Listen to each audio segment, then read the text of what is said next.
Hey guys, tonight we journey back to a time when the simple act of closing your eyes and drifting off wasn't so simple at all. Picture this gas lamp sputtering outside your window, casting long, dancing shadows across your heavy velvet curtains. The silence of your Victorian bedchamber is thick, almost alive, broken only by the distant clatter of a carriage on cobblestones, or the mournful cry of a foghorn if you're near the docks. You pull the thick, probably slightly damp, eider down closer, a sense of unease prickling at the edges of your awareness. Getting a good night's sleep in the 19th century. You probably won't survive this. Well, you wouldn't have enjoyed trying. Let's put it that way. So, before you get comfortable, take a moment to like the video and subscribe, but only if you genuinely enjoy what I do here. I'd also love to see where you're tuning in from and what time it is in your corner of the world. So, drop a comment below. Now, dim the lights. Maybe turn on a fan for that soft background hum, and let's ease into tonight's journey together. You find yourself lying in a substantial four-poster bed, the heavy drapes drawn tight around you. It's not just for privacy, though that's part of it. These thick fabrics are your first line of defense against the chill that seems to seep from the very walls of the house, especially in the dead of winter when the fireplace in your room has long since died down to a pile of cold ash. You can almost feel the dampness in the air, a common companion in many Victorian homes, clinging to the bedding and your nightclothes. It's a wonder your lungs don't protest more audibly, though perhaps that persistent cough you've been nursing is a testament to it. The Industrial Revolution, in full swing, meant that many cities were choked with coal smoke. And this smog, a charming cocktail of fog and industrial emissions, often found its way indoors, irritating throats and lungs, making a peaceful night's rest an even more elusive dream. You might even notice a faint scent of coal dust mixed with the lavender sachet your housekeeper tucked under your pillow, a small and likely futile attempt to freshen the air. The darkness around you is profound, an inky blackness barely disturbed by the sliver of moonlight that manages to pierce the gap in the curtains. This isn't the gentle ambient glow of a modern city at night. This is a darkness that can feel oppressive, a canvas for the imagination to paint its most unsettling pictures. Every creak of the floorboards, every rustle of unseen vermin within the walls, every distant shout from the street below is magnified. Is that the house settling? Or something more sinister? Your mind, a product of its time, might drift to tales of specters and ghostly visitations, popular in Victorian literature and whispered fireside stories. The line between the waking world and the spirit world often felt perilously thin in these quiet, shadowed hours. Then there are the more tangible anxieties. You listen intently for the sound of the night watchman making his rounds, his call of "all's well," a temporary balm to your unease. But his presence also reminds you of what he's watching out for: burglars, fires, the general chaos that the night could conceal. Crime was a constant worry, and homes, even substantial ones, weren't impervious. You might have a sturdy lock on your door, but the windows, with their often ill-fitting sashes, could be a point of vulnerability. You try to dismiss the thought, pulling the covers higher, as if they could form a genuine barrier. And what if illness strikes? In an age before emergency services and readily available medical help, a sudden fever, a racking cough, or a sharp pain in the night could be terrifying. The fear of consumption or tuberculosis was particularly pervasive, a disease that often worsened in the quiet stillness of the night, leaving sufferers and their families in a state of anxious vigil. Many Victorians, surrounded by high mortality rates, harbored a deep-seated fear of dying in their sleep, of simply not waking up to the new day. It wasn't uncommon for people to sleep slightly propped up, a position thought to aid breathing and, perhaps morbidly, to resemble a more dignified final repose, just in case. Historians still debate whether the sheer volume of printed advice on achieving a good death contributed to this nocturnal anxiety, or merely reflected it. The bed itself, while grand, might not be a haven of comfort. Mattresses were often stuffed with horsehair, straw, or feathers, which could become lumpy and uneven over time. You shift, trying to find a comfortable position, the ropes or springs beneath the mattress groaning in protest. If you're less fortunate, you might be sharing this bed, not with a beloved spouse, but with several family members. A common reality for the working classes where space was at a premium. Imagine the symphony of snores, coughs, and restless movements in such a crowded environment, not exactly conducive to serene slumber. Even the so-called quiet of the countryside wasn't always tranquil. The sounds of nature, owls, foxes, the wind howling through trees, could be just as unsettling as city noises to an already anxious mind. And in the city, the cacophony was relentless. Early morning deliveries, the clatter of milk pails, the rumble of iron-wheeled carts over cobblestones starting well before dawn, the shouts of street vendors preparing for the day. Your bedroom window offered little protection from this daily urban chorus. There was even a peculiar profession, the knocker-upper, whose job was to wake clients by tapping on their bedroom windows with a long pole, often tipped with wire or a knob, ensuring they weren't late for their factory shifts. A useful service, no doubt, but hardly a gentle rousing if you were hoping for a few more precious moments of sleep. You might even find yourself jolted awake by the sound of someone else's knocker-upper, a sort of second-hand alarm clock you never asked for. It's a bit like your neighbor's car alarm going off at 3 a.m., except this one uses a giant stick. The sheer effort of preparing for bed in the first place could be enough to make anyone weary, yet ironically, too agitated to sleep.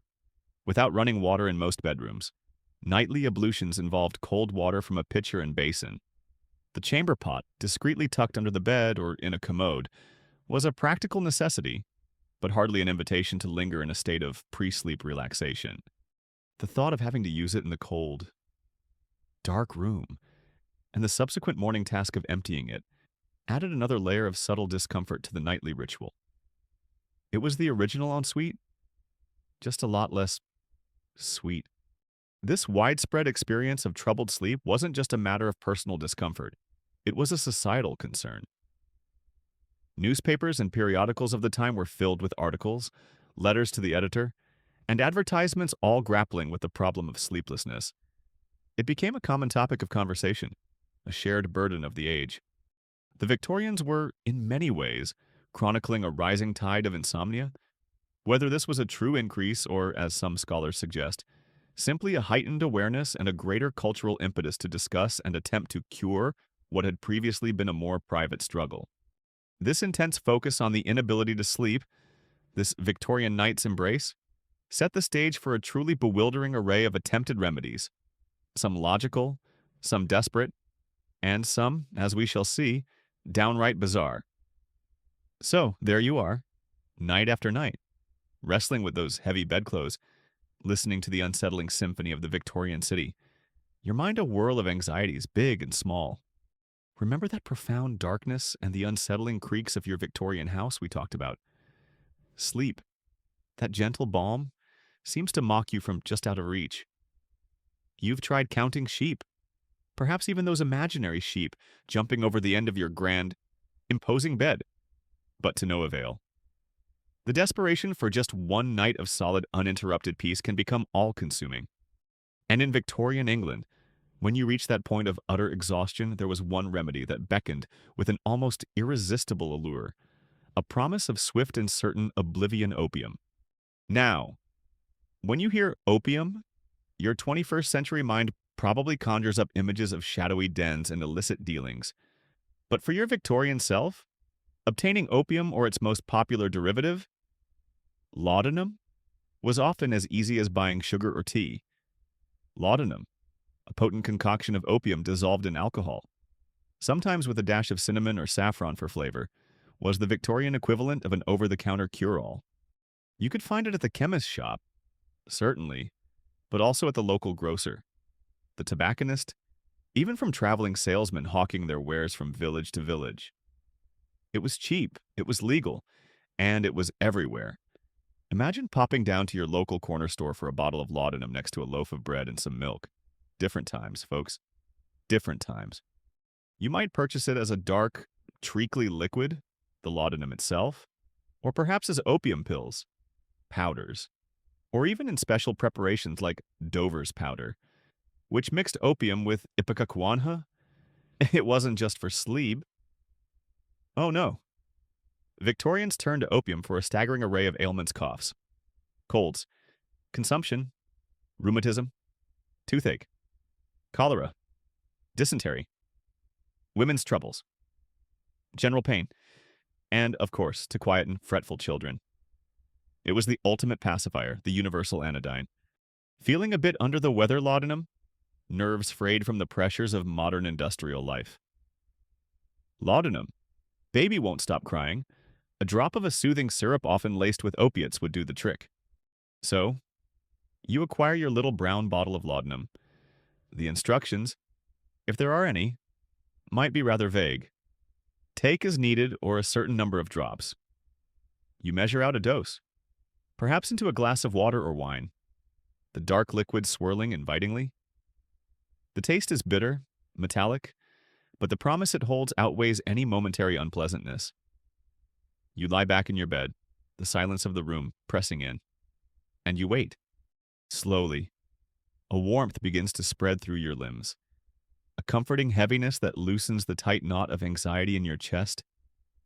The worries that plagued you just moments before start to recede, their sharp edges softening, becoming distant and unimportant. The aches and pains in your body, the damp chill from the room, even that persistent cough, all seem to melt away into a hazy, pleasant languor. It's not quite sleep. Not yet. But a dreamy, floating state. The world outside your cocoon of emerging bliss fades. Those street noises, the creaking floorboards, the fear of the dark, they lose their power. This, you think, is peace. This is the escape you've been craving. And soon enough, you drift into a deep, often dream-filled slumber, sometimes so profound that you barely stir until morning, or even later.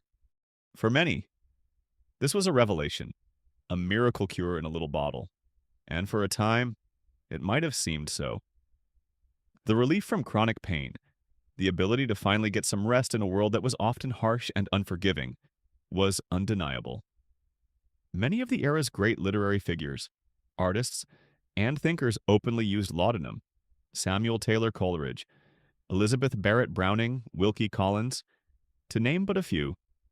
Their usage, sometimes for medical reasons, sometimes for inspiration, often inadvertently normalized it further. If the brilliant minds of the age were partaking, surely it couldn't be all that bad. But the siren song of opium had a dark underside, one that the Victorians were tragically slow to fully comprehend. The very effectiveness of the drug was its greatest danger. That blissful escape, it was addictive, highly addictive.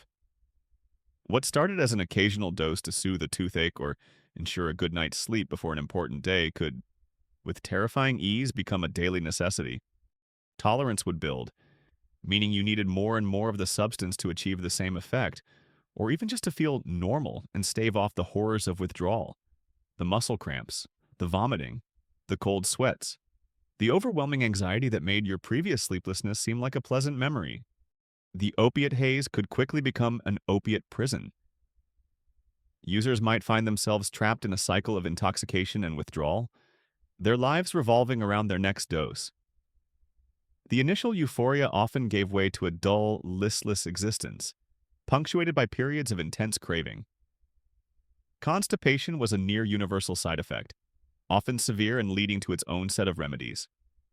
Nausea, loss of appetite, and a general decline in health were common. And, of course, there was the ever-present risk of overdose. With imprecise measurements and varying potencies of the preparations, a miscalculation could easily prove fatal.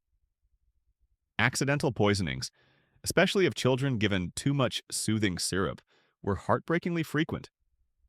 Some of these concoctions, like Godfrey's cordial or Mrs. Winslow's soothing syrup, were marketed directly to mothers for their infants and contained staggering amounts of opiates. These were sometimes grimly referred to as baby killers or mother's quieteners, a quirky and tragic colloquialism that hinted at the dawning awareness of their lethal potential. The economic aspect of opium cannot be ignored either. A significant portion of Britain's imperial wealth was tied to the opium trade, particularly with China, leading to the infamous Opium Wars when Britain fought to ensure its right to sell the drug to the Chinese population. This mainstream historical fact underscores how deeply entrenched opium was, not just in medicine cabinets, but in the very fabric of the Victorian economy, making any efforts at regulation or restriction a complex and contested issue. Fortunes were built on the poppy's tears. As the century wore on, voices of concern did begin to grow louder. Doctors started to document cases of opium mania and the devastating effects of long-term addiction. There's ongoing discussion among medical historians about when the medical profession truly began to recognize the widespread dangers of opiate addiction versus its perceived benefits, and when public opinion started to shift. However, for many Victorians caught in its grip, this dawning awareness came too late. The cure for their sleepless nights and troubled days had become a far greater affliction, a shadowy companion that dictated their existence. The ease with which you could slip into this dependency, seeking solace and finding shackles, makes the Victorian reliance on opiates a truly sobering chapter in the history of sleep. You sought a gentle night's embrace, but risked finding yourself in the suffocating hug of addiction, a far cry from the restful oblivion you so desperately craved. After the journey into the hazy, uncertain embrace of opium and laudanum we just navigated, with its perilous slide from solace to subjugation, you might be forgiven for thinking that surely there had to be a better, less chemically fraught way to find sleep in the Victorian era. If you were wary of becoming dependent on those little brown bottles, or if you'd witnessed firsthand the slow decline of someone caught in their sticky web, you'd naturally cast about for alternatives. And in an age utterly besotted with the power of cogs, steam, and ingenious contraptions, it was almost inevitable that the inventive Victorian mind would turn its mechanical prowess towards conquering the stubborn fortress of insomnia. If a machine could weave cloth, power a train, or lift enormous weights, surely it could also, with a bit of tinkering, lull a troubled mind to rest. This was, after all, the era of the inventor, the patent seeker, the individual convinced that any problem, no matter how complex and could be solved with enough ingenuity, and perhaps a few strategically placed levers and gears. The same spirit that fueled the Industrial Revolution and filled the halls of the Great Exhibition of 1851 with marvels of engineering, a mainstream historical fact showcasing the sheer explosion of creativity and belief in progress, also trickled down into the more intimate spaces of domestic life, right into the bedroom. If the anxieties of modern life were robbing you of your sleep, then perhaps a thoroughly modern mechanical solution was just the ticket. Though, as you'll soon see, Ticket to Dreamland might sometimes have felt more like a ticket to a rather vigorous fairground ride. Picture, if you will, one of the more famous or perhaps infamous examples, Dr. James Granville's percussive bed, often referred to more simply, and perhaps more accurately, as the shaker. No, this wasn't a piece of minimalist furniture from a peace-loving religious sect. This was a bed designed with the express purpose of, quite literally, shaking you to sleep. You'd recline upon it, perhaps with a hopeful sigh, and then the mechanism, sometimes powered by steam or a robust clockwork motor, would spring into action. The entire frame would begin to vibrate, to jiggle, to oscillate with considerable energy. The aim, according to Dr. Granville, was to percuss the nerves, to stimulate circulation, and through a kind of vigorous rhythmic agitation, to eventually tire the body and mind into submission.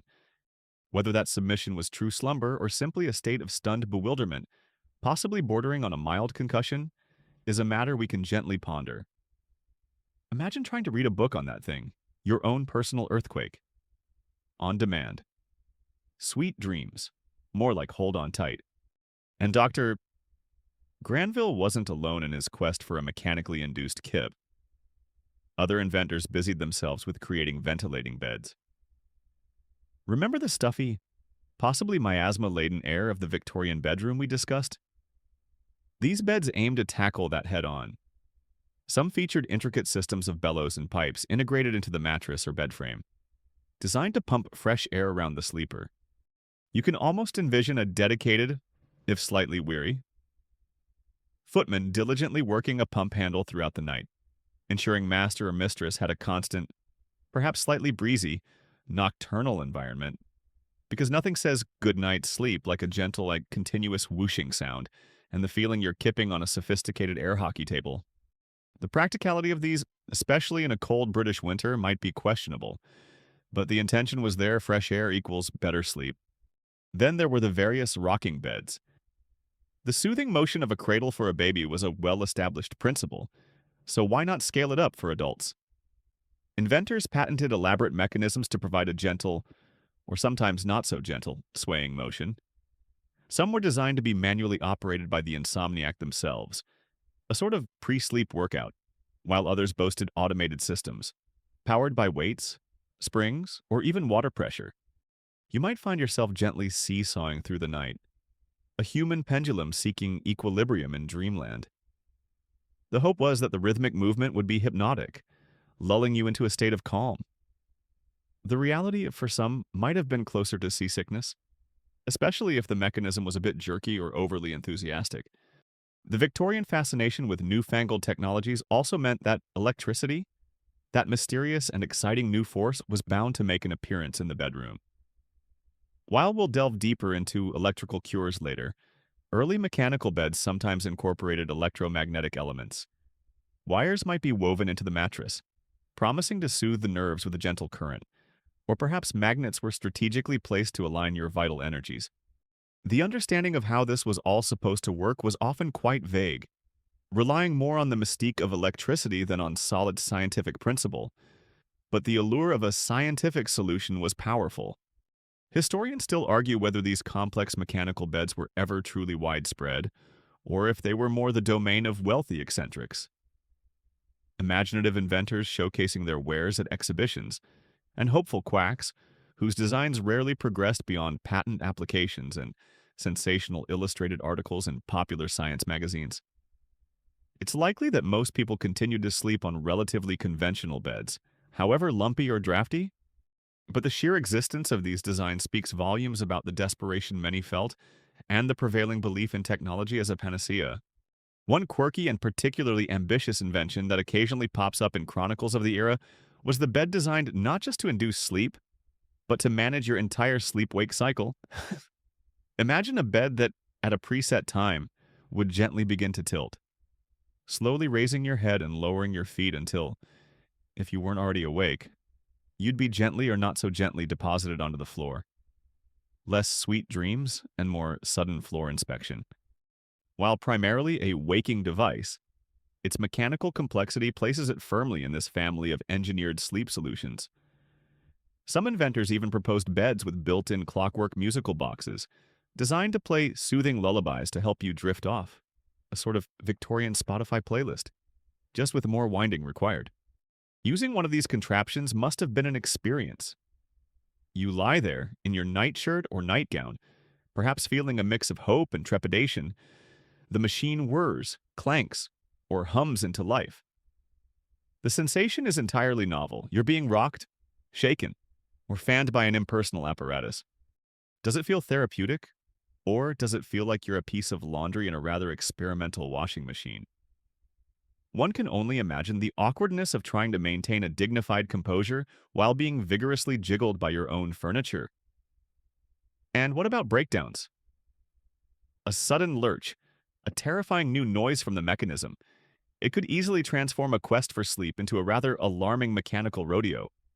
After the potential horrors of opiate addiction, perhaps being methodically jostled into dreamland seemed like a sensible, if somewhat bracing, alternative, though it might indeed rattle your fillings loose if you weren't careful.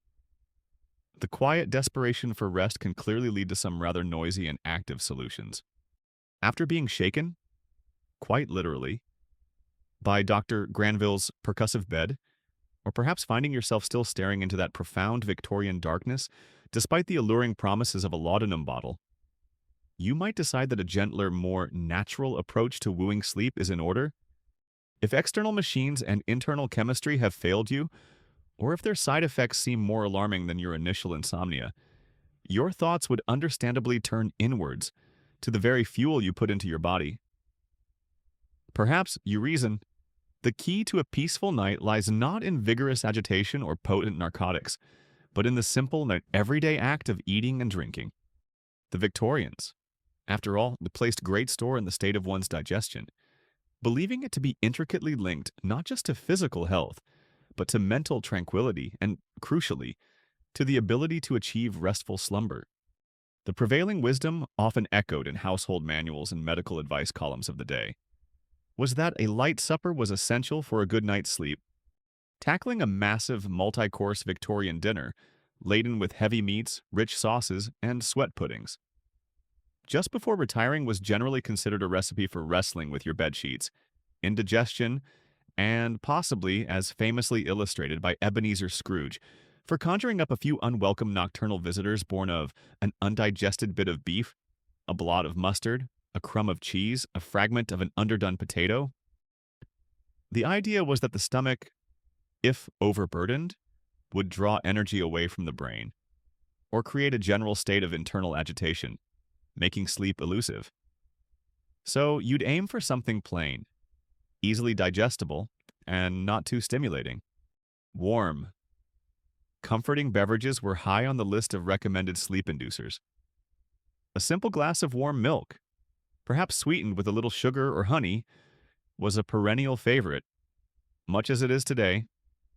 Its gentle warmth was thought to be soothing, and its blandness unlikely to offend a delicate constitution. If milk was too plain, you might opt for gruel and a thin porridge made from oats, barley, or rice, which was considered nourishing and easy on the stomach. Barley water, often flavored with lemon, was another popular choice, believed to be cooling and calming. And then there was the posset, a rather more elaborate concoction. This involved warm milk curdled with ale or wine, often spiced with nutmeg or ginger. You'd sip this creamy, slightly tangy, and warming brew, hoping its reputed sedative qualities would take effect. It was a sort of boozy, warm milkshake, which sounds rather delightful. Though what it did for a sensitive stomach just before a long night in a probably chilly room is anyone's guess. Beyond these gentle tipples, certain foods were specifically lauded for their soporific properties. Lettuce, surprisingly, was a frontrunner.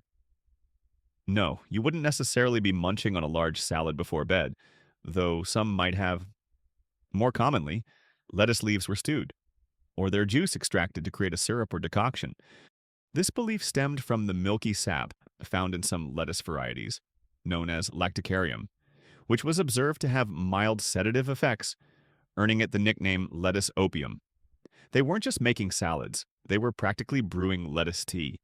You'd be forgiven for thinking Victorian rabbits were the best rested creatures on the planet. Onions, too, both raw and cooked, were believed by some to possess sleep-inducing qualities, perhaps due to their supposed ability to calm the nerves, though one might question the impact on your bedfellow's olfactory comfort. Celery also enjoyed a reputation as a nerve tonic, often consumed in the evening to promote a sense of calm conducive to sleep.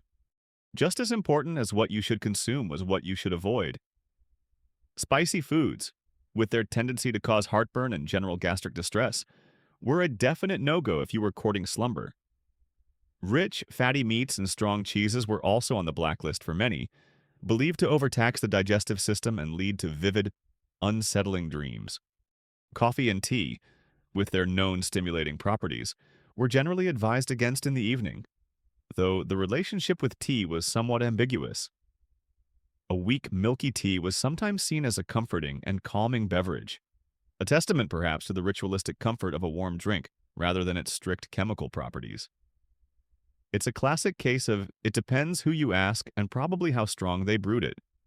And what of the alcoholic nightcap? A tot of brandy, a glass of whiskey, or a goblet of port was a common feature on many a Victorian bedside table. Alcohol, with its initial depressant effects, can indeed help you fall asleep more quickly. You'd feel that pleasant warmth spread through you, a sense of relaxation easing your limbs, the day's worries momentarily dissolving as drowsiness takes hold. However, the Victorians were also anecdotally aware, even if the science wasn't fully understood, that this benefit often came at a price. Alcohol tends to disrupt the later stages of sleep, particularly REM sleep, leading to a less restorative night overall. You might fall asleep easily but find yourself waking frequently in the small hours, feeling unrefreshed. Yet, the immediate relief it offered was often too tempting to resist for the chronically sleep-deprived. Compounding the challenge of finding the right dietary balance was a pervasive and serious issue of the time: food adulteration. This mainstream historical fact meant that the food you bought wasn't always what it seemed. Your pure milk might be bulked out with water and whitened with chalk. Your bread could contain alum to make it look whiter and heavier. Tea leaves might be mixed with douceur, less savory leaves, or even iron filings to add weight. These adulterants could not only be harmful to health in general, but could also lead to digestive issues that would undoubtedly interfere with sleep, regardless of how carefully you chose your soporific foods. Trying to eat for sleep was a noble goal, but you were often battling unseen enemies in your very ingredients. Among the more quirky dietary beliefs, some Victorians held that oysters, consumed before bed, could calm the nerves and promote sleep due to their phosphorus content, though an equal number might have warned against them as being too stimulating or difficult to digest.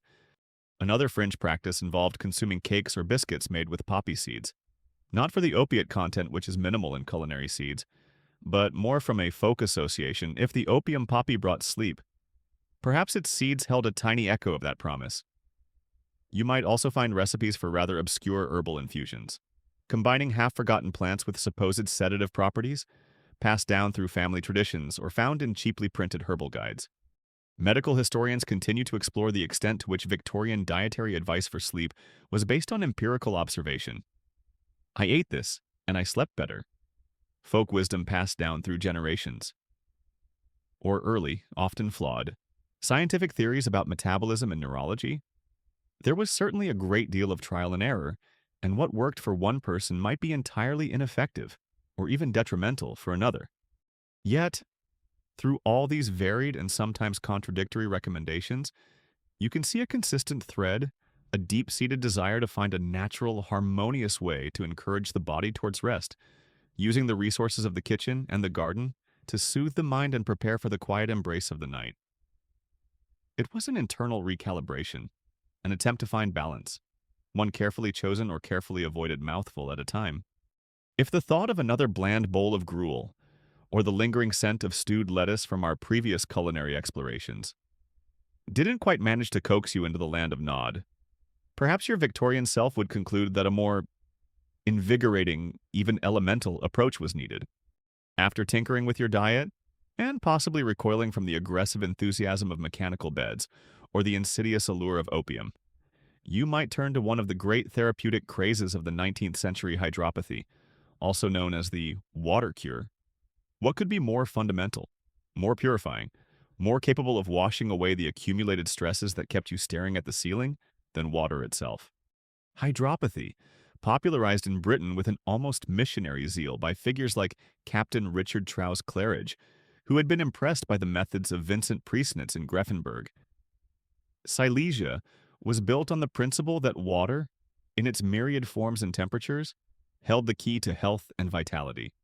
It wasn't just about cleanliness, it was a comprehensive system of treatment for all manner of ailments, from gout and dyspepsia to nervous disorders and, of course, that stubborn foe, insomnia. The idea was that carefully applied water could stimulate the body's vital force, improve circulation, draw out toxins through the skin, and soothe or invigorate the nervous system as required. So, you find yourself considering the water cure? What exactly would this entail? Well, prepare for an experience that could range from the pleasantly soothing to the downright bracing. Forget your gentle lavender-scented soak in a warm tub for a moment. While warm baths were indeed part of the hydropathic arsenal, often prescribed in the evening to relax the body and mind before bed, the Victorians also had a particular fondness for the invigorating shock of cold water. You might be prescribed a daily cold bath, a quick, heart-stopping plunge into icy water designed to jolt your system into action. The theory being that the subsequent reaction would lead to a healthy glow, improved circulation, and, eventually, a sense of calm that would aid sleep. Your morning coffee had nothing on a Victorian cold plunge for waking you up. The trick, apparently, was that the ensuing feeling of being thoroughly alive, followed by the day's activities, might just result in profound exhaustion by bedtime. Then there was the iconic, And perhaps most curious, hydropathic treatment, the wet sheet wrap. Imagine this: you're stripped down and then swaddled tightly, like a rather disgruntled mummy, in a linen sheet that has been wrung out in cold water. Yes, cold and damp. Over this, you're cocooned in several thick woolen blankets and perhaps a feather duvet, tucked in so snugly you can barely move. Initially, the sensation is one of intense, penetrating cold. You shiver, your teeth chatter, and you probably wonder what on earth possessed you to agree to this. Picture being turned into a human spring roll, but instead of delicious fillings, you're just cold and damp, waiting for the magic to kick in.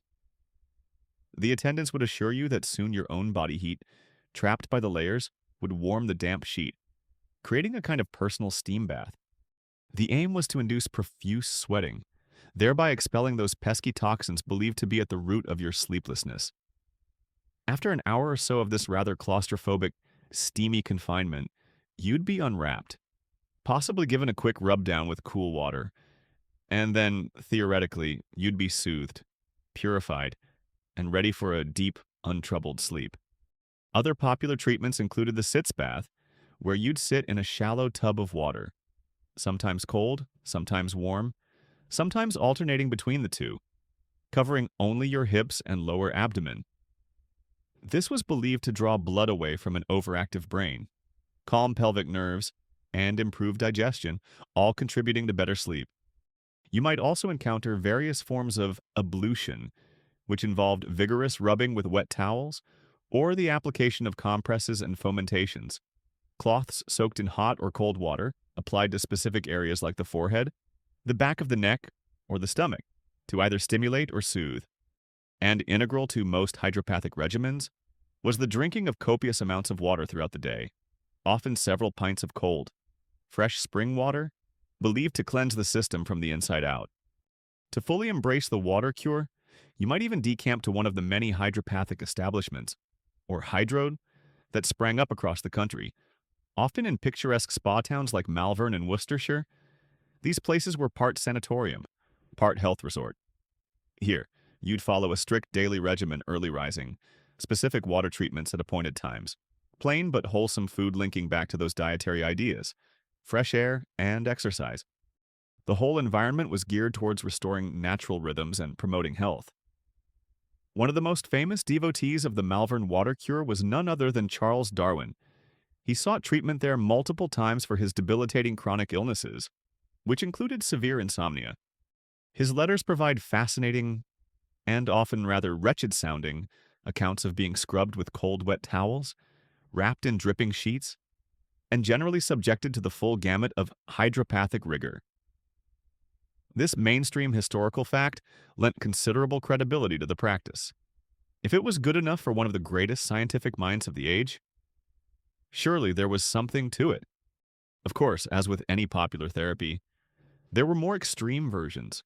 Some practitioners advocated for heroic water treatments, which might involve being forcibly hosed down with powerful jets of icy water, or taking dips in near-freezing rivers or outdoor pools, even in the depths of winter. Forget a gentle rain shower sound machine. This was more like a personal high-pressure car wash.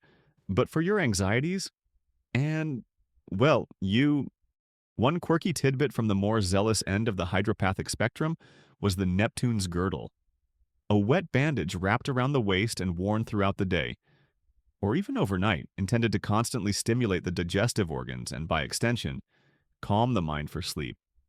The actual efficacy of hydropathy for insomnia remains a subject of debate among medical historians. Some argue that the strict, disciplined routine, the dietary changes, the increased exercise, the fresh air, and the escape from the stresses of home or city life at these hydropathic establishments contributed more to improved sleep than the specific water treatments themselves. Others point to the undeniable physiological effects of significant temperature changes on the body, the way cold can reduce inflammation and heat can relax muscles, as plausible mechanisms for its benefits. Perhaps it was the sheer shock of some treatments that reset the nervous system, or maybe the focused attention and the belief in the cure behind a powerful placebo effect played a significant role.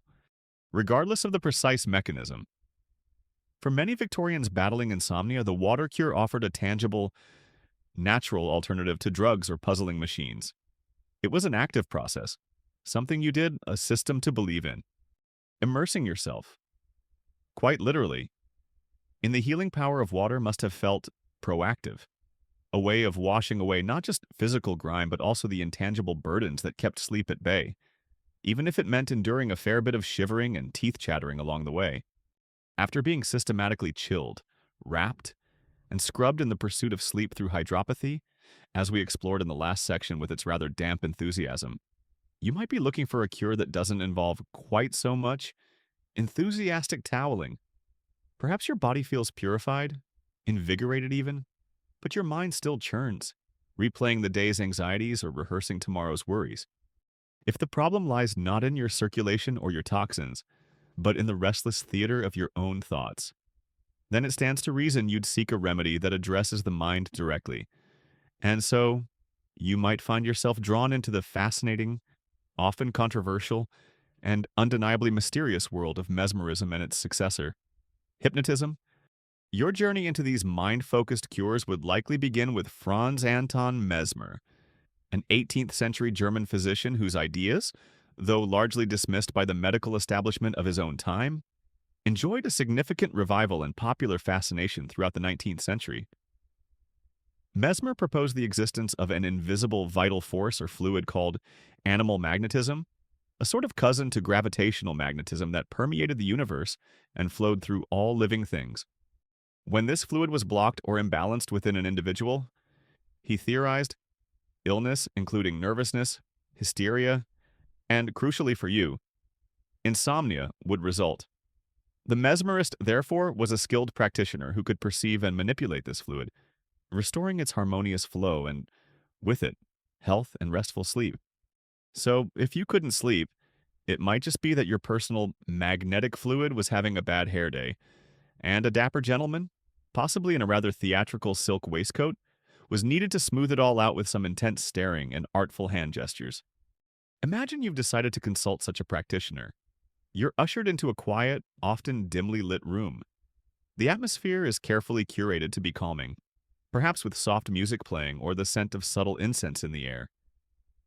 The mesmerist, a figure of calm authority and intense focus, might first explain the principles of animal magnetism to you. Then the process would begin. This could involve the mesmerist making slow, deliberate passes with their hands over your body, sometimes without touching you, other times with light contact. They might fix you with a steady, penetrating gaze, encouraging you to relax, to let go, to become receptive to the magnetic influence. Some mesmerists used wands of iron or glass, or even a bouquet, a large tub filled with magnetized water and iron filings, from which protruded rods that patients would hold or apply to afflicted body parts, often in a group setting. As the session progresses, you might start to feel something. A tingling in your fingertips, a heaviness in your limbs, a growing sense of drowsiness. Your eyelids feel heavy. Your breathing deepens. The mesmerist's voice, calm and monotonous, guides you further into a state of profound relaxation. This was the mesmeric sleep or magnetic crisis, a trance-like state believed to be deeply restorative, bypassing the usual fretful wakefulness and plunging you directly into a healing slumber. Proponents claimed that this sleep was far more refreshing than ordinary sleep and could cure insomnia where all else had failed. You might awaken feeling calm, refreshed, and with repeated sessions, find your natural sleep patterns gradually restored. However, mesmerism was far from universally accepted. It was dogged by controversy from its inception. The established medical profession largely viewed it as quackery, unscientific showmanship preying on the gullible. There were frequent accusations of charlatanism, with skeptics arguing that any effects were due to imagination or suggestion rather than any actual magnetic fluid. The intimate nature of the sessions, often involving a male mesmerist and a female patient in a private setting, also led to whispers and sometimes outright accusations of sexual impropriety, further tarnishing its reputation in respectable circles. Moreover, mesmerism often became entangled with spiritualism and the occult. with some mesmerists claiming their subjects could communicate with spirits or exhibit clairvoyant powers while in a trance, which didn't exactly endear it to the more scientifically or religiously conservative. It was against this backdrop of controversy and mystique that James Braid, a Scottish surgeon, entered the scene in the 1840s, initially a skeptic. Braid witnessed a mesmeric demonstration and became convinced there was a genuine phenomenon at play, but he rejected Mesmer's theory of animal magnetism. Braid sought a more physiological explanation. He proposed that the trance state was induced not by an invisible fluid, but by prolonged visual fixation, for example, staring at a bright object, leading to fatigue of the nervous system and a peculiar state of mind. He coined the term hypnotism, derived from hypnos, the Greek god of sleep, deliberately choosing a name that emphasized the sleep-like state and distanced the practice from Mesmer's more outlandish theories. Hypnotism sounded much more scientific and less like you were about to be seduced by a mysterious European with magnetic hands. Good PR move. Braid, under Braid, and later practitioners of hypnotism. The techniques became more focused. You might be asked to fix your gaze on a lancet case, a pocket watch, or some other shiny object held a short distance above your eye level. The hypnotist would talk to you in a calm, repetitive voice, suggesting feelings of tiredness, heaviness, and the desire to sleep. The aim was to induce a state of heightened suggestibility, where direct commands to sleep, or post-hypnotic suggestions that you would sleep soundly that night, could take root in your mind. Some practitioners believed they were inducing a state very similar to natural sleep, while others saw it as a distinct altered state of consciousness that could be therapeutic. The appeal of mesmerism and hypnotism for the sleep-deprived Victorian was manifold. It offered the promise of a cure that didn't involve drugs with their dangerous side effects, or the often alarming vigor of mechanical beds and hydropathic treatments. There was an undeniable allure to the mystery, the sense of tapping into unseen forces of the mind. And for some, it genuinely seemed to work. The power of suggestion, the focused attention, the deep relaxation induced, all could contribute to breaking the cycle of anxious wakefulness. Prominent literary figures like Charles Dickens were deeply fascinated by mesmerism. Dickens himself learned how to mesmerize and practiced it with conviction, notably on his wife, Catherine, for her headaches and anxiety, a mainstream historical fact that lent a certain intellectual cachet to the practice. Despite the ongoing skepticism, naturally, some rather quirky or fringe applications arose. Certain mesmerists claimed they could mesmerize a glass of water or an inanimate object, like a handkerchief, imbuing it with their healing magnetic fluid. You could then drink the water or keep the object close to you at night to receive its sleep-inducing benefits. Even if the mesmerist wasn't physically present, like a sort of Victorian remote healing for insomniacs, there were even claims of mesmeric passes being effective at a distance, the practitioner supposedly projecting their magnetic influence across town to help a patient drift off. The nature of the mesmeric or hypnotic state itself was, and in some ways still is, a subject of intense debate. Historians and psychologists continue to discuss whether it was a genuine, altered state of consciousness, distinct from sleep or wakefulness, simply the product of heightened suggestibility and patient expectation, a form of role-playing, or perhaps a combination of these and other factors. Whatever the underlying mechanism, for many Victorians, you included, lying in your darkened room, the mesmerist's steady gaze upon you, or the hypnotist's soothing voice in your ear, these practices offered a tantalizing hope that the key to unlocking the gates of sleep lay hidden within the mysterious powers of your own mind, just waiting for the right influence to set it free. It was a far cry from a jiggling bed, that's for sure.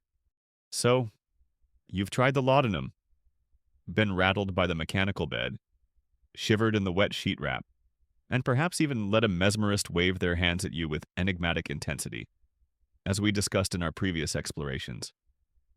You've sipped the warm milk, nibbled the soporific lettuce, and endured the cold plunge.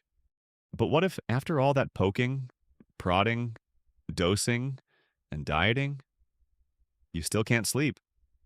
Well, your Victorian self, steeped in the prevailing culture of the era, might start to look inwards, to a place far more personal and potentially far more troubling than your mattress or your medicine cabinet, your own moral character. In an age where duty, piety, and self-restraint were held up as shining virtues, it was a widely accepted notion that your physical and mental well-being, including your ability to sleep, was inextricably linked to the state of your soul. The Victorian moral code, particularly for the burgeoning middle and upper classes, was a formidable structure. It emphasized hard work, sobriety, chastity, especially outside of marriage, and even within it, passion was often viewed with suspicion, honesty, and a profound sense of religious duty. Deviations from this code, whether in public action or private thought, were not merely social missteps. They were sins that could weigh heavily on the conscience. And a troubled conscience, it was believed, was a powerful enemy of sleep. The Bible itself offered examples, "The wicked flee when no man pursueth," and it was a common understanding that part of that flight involved endless, anxious nights. If you were tossing and turning, your community, your doctor, and even you yourself might wonder what unconfessed transgression or moral failing was truly to blame. What kind of sins were we talking about? Well, it could be a rather extensive list. Perhaps you were guilty of overambition, your mind consumed by worldly concerns like business ventures, financial speculation, or relentless social climbing, to the neglect of your spiritual obligations or your family. Apparently, dreaming too big about that new railway scheme or scheming to marry your daughter into the aristocracy could literally keep you up at night, not just with excitement, but with the divine cosmic police gently, or not so gently, tapping on your conscience. Then there were the more obvious secret vices, gambling debts, a fondness for the bottle that went beyond a medicinal nightcap, or, heaven forbid, an illicit liaison or even just impure thoughts. These were prime culprits. In an era with such a complex and often repressive attitude towards human sexuality, the mere flicker of an inappropriate desire or an unchaste daydream could be magnified into a source of significant guilt and, consequently, sleeplessness.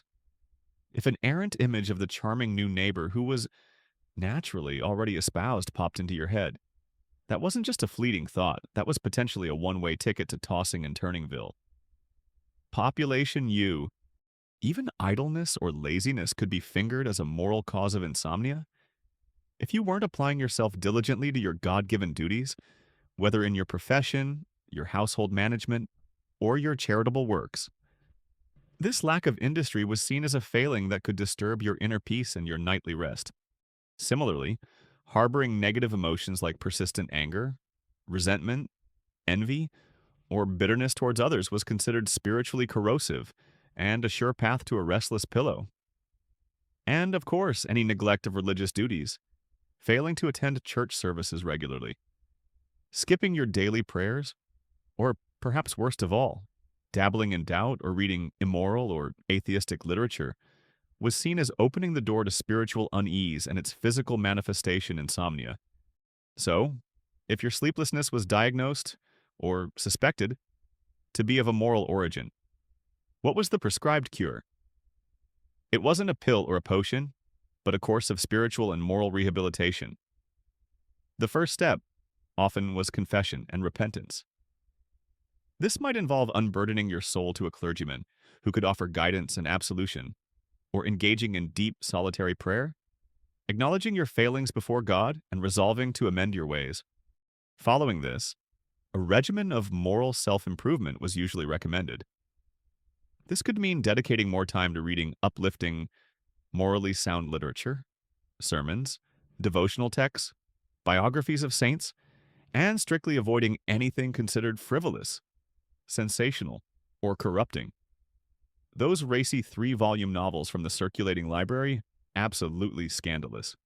Guaranteed to fill your head with such unwholesome excitement and potentially immoral ideas that sleep wouldn't dare come near you. Better stick to a nice, lengthy sermon or a chapter of Hannah More for your bedtime reading. Engaging in charitable works, focusing on the needs of others rather than your own selfish concerns, was another path to a clearer conscience and, hopefully, sounder sleep. The cultivation of virtuous thoughts through deliberate practice and meditation, and a renewed commitment to religious observance, regular church attendance, heartfelt prayer, and Bible study were all considered vital. The rise of evangelicalism during the 19th century, a mainstream historical fact, significantly amplified this emphasis on personal piety, intense introspection, and the pervasive concept of sin. This religious movement profoundly influenced societal views on behavior and its direct consequences on all aspects of life, including one's health and ability to sleep soundly. Your insomnia wasn't just a medical problem, it could be a spiritual crisis. Some advice manuals from the period offered very specific spiritual ammunition for the guilt-ridden insomniac.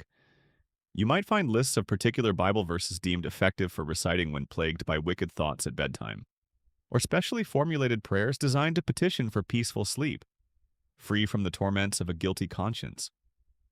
This quirky spiritual micromanagement highlights how deeply this connection between morality and sleep was ingrained. The fear of one's insomnia being whispered about, of it being interpreted by neighbors or acquaintances as an outward sign of some hidden depravity or moral weakness, added another layer of social pressure and anxiety, potentially making the insomnia even worse. It's a cruel irony worrying that your sleeplessness makes you look sinful could, in itself, keep you awake. Social historians continue to debate the extent to which individuals genuinely internalize these moral explanations for their insomnia versus how much it was a societal script they felt compelled to acknowledge. Perhaps even to their doctors, while privately suspecting that the damp in their bedroom or the stress of their work might be more pertinent factors. It's likely there was a spectrum, some truly tormented by guilt, others perhaps paying lip service to the prevailing moral discourse while trying every other remedy under the sun. Regardless, this belief system placed an immense additional burden on the already suffering insomniac. Not only were you tired and distressed, but you also had to contend with the terrifying possibility that your inability to find rest was your own fault, a direct consequence of your inner failings, a sign that you were, in some fundamental way, not good enough. That's a heavy weight to carry into the quiet loneliness of a sleepless night. If wrestling with your conscience all night, meticulously cataloging your moral shortcomings as we discussed in the previous section, sounds like a particularly exhausting form of non-sleep, you might be forgiven for seeking solace in something that promises more immediate results with significantly less spiritual heavy lifting.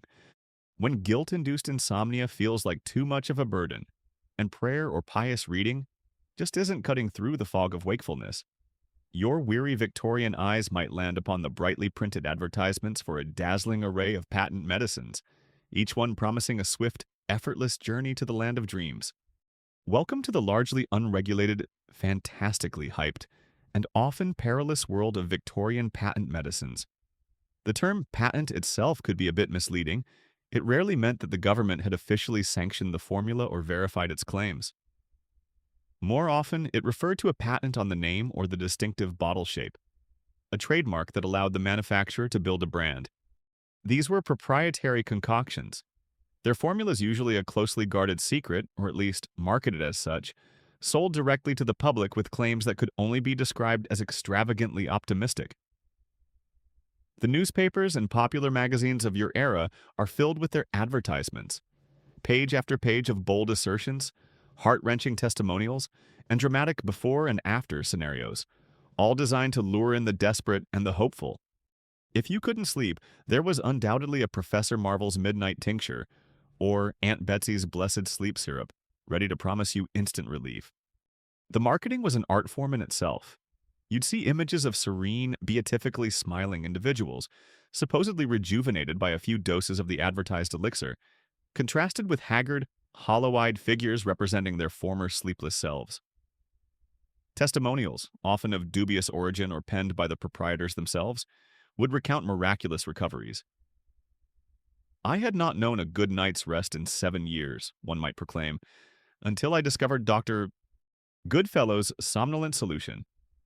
Now I sleep like a babe. The names themselves were designed to inspire confidence and a touch of mystique, balm of Morpheus. Silent Comforter, Nocturna. The secret ingredient in many of these was often just a walloping dose of alcohol or opium. But Mysterious Elixir of the Ancient Sages sounded much more appealing, and less alarming than highly alcoholic poppy juice blend. So, what exactly was in these cure-alls that promised to silence your racing thoughts and deliver you to slumber? Well, that was part of the problem. You often didn't know. However, analysis from the period and later investigations have revealed some common active ingredients, many of which were far from benign.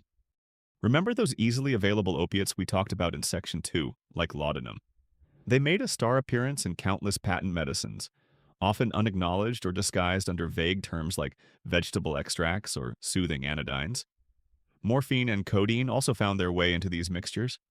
Alcohol was another stalwart, frequently present in very high concentrations, making some tonics and elixirs little more than potent, sweetened liqueurs. A few swigs could certainly make you feel drowsy, and perhaps a bit cheerful, but it was a short-lived effect often leading to dependency. As the century progressed, other sedative substances became popular additions. Chloral hydrate, a powerful sedative hypnotic, began appearing in sleep remedies. While effective at inducing sleep, it was also highly addictive and extremely dangerous in overdose, with a narrow margin between a therapeutic dose and a lethal one. Bromides, such as potassium bromide or sodium bromide, were widely used as sedatives and anticonvulsants. They could indeed calm the nerves and promote sleep, but they were cumulative toxins.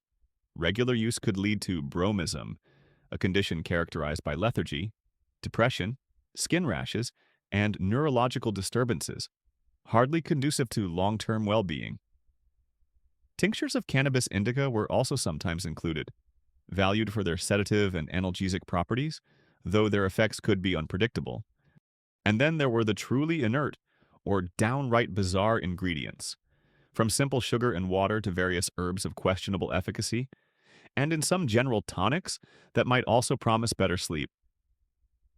Traces of harmful substances like mercury, arsenic, or lead could sometimes be found. The dangers of relying on these unregulated concoctions were manifold and severe. Addiction was rampant, particularly to the opiates and alcohol that form the backbone of so many soothing syrups and nervine tonics.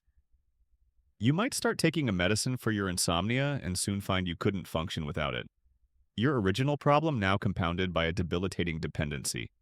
Accidental overdose was a constant risk, especially given the often vague or misleading dosage instructions, take as needed, or a wine glassful at bedtime, and the wildly variable potency of the active ingredients.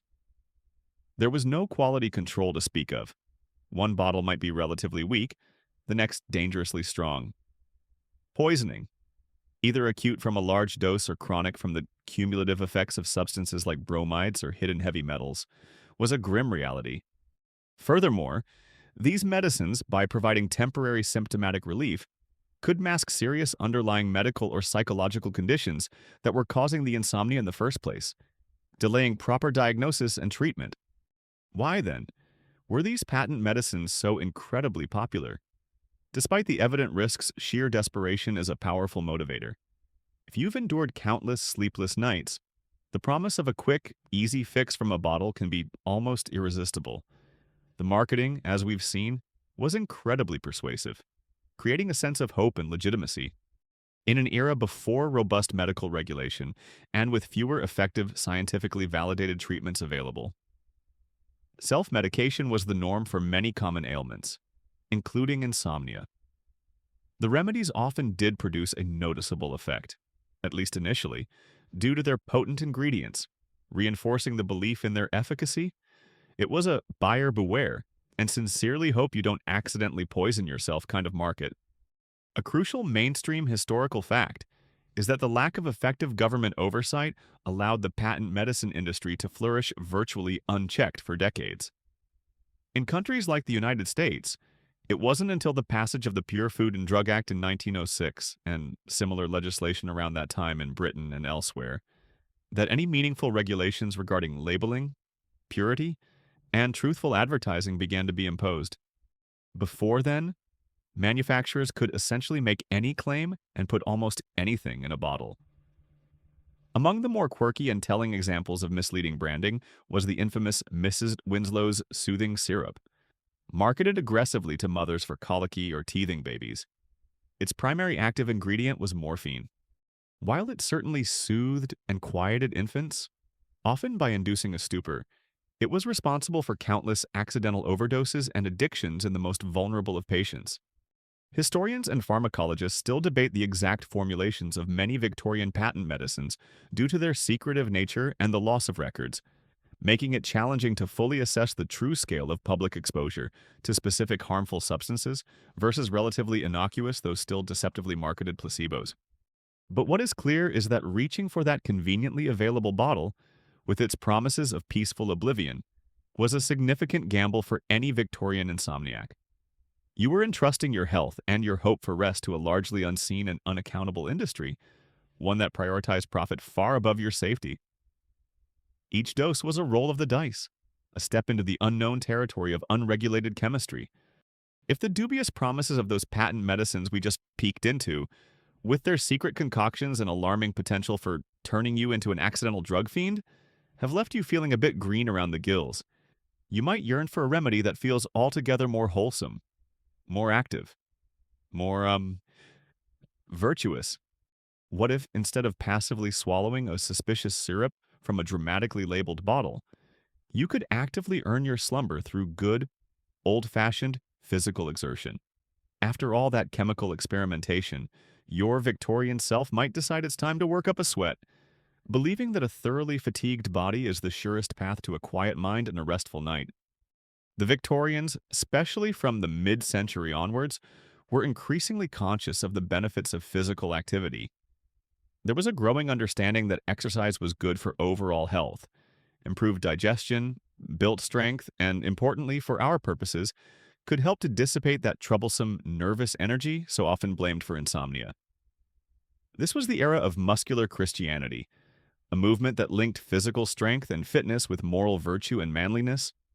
While some of the prescribed regimens might seem a touch eccentric by today's standards, the underlying principle was sound: tire yourself out, and sleep will surely follow.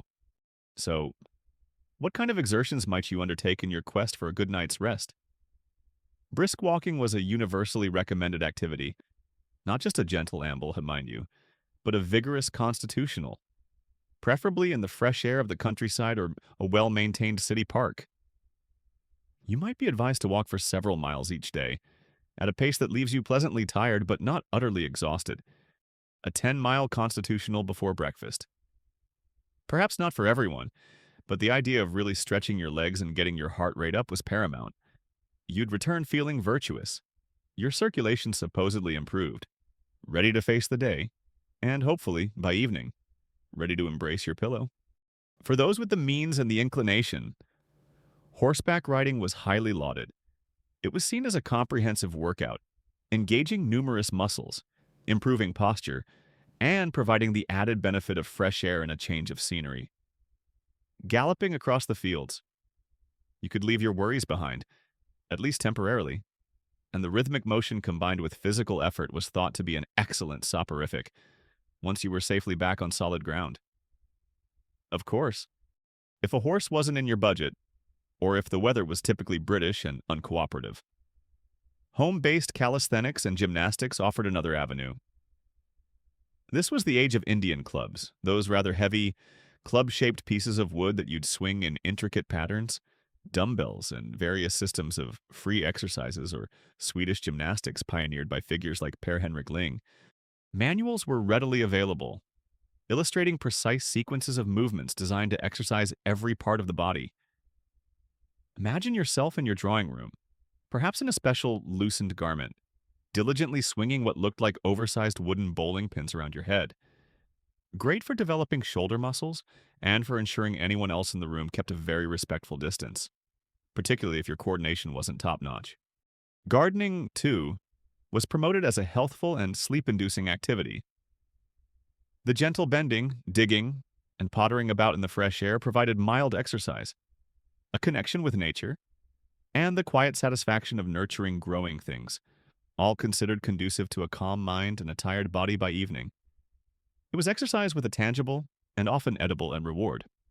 Beyond these relatively conventional approaches, some regimens were more specific, or what we might now consider a bit bizarre.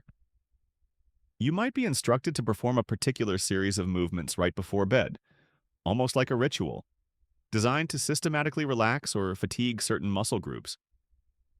Deep breathing exercises, sometimes combined with slow, deliberate stretches, were also popular. Aiming to calm the nervous system and oxygenate the blood, some advisors even recommended vigorous, dry friction rubs with rough towels or horsehair gloves all over the body. This wasn't about cleanliness. It was considered a form of internal stimulation and exercise, believed to invigorate the skin and underlying tissues, improve circulation, and draw out nervous irritability, leaving you in a state of tingling readiness for sleep.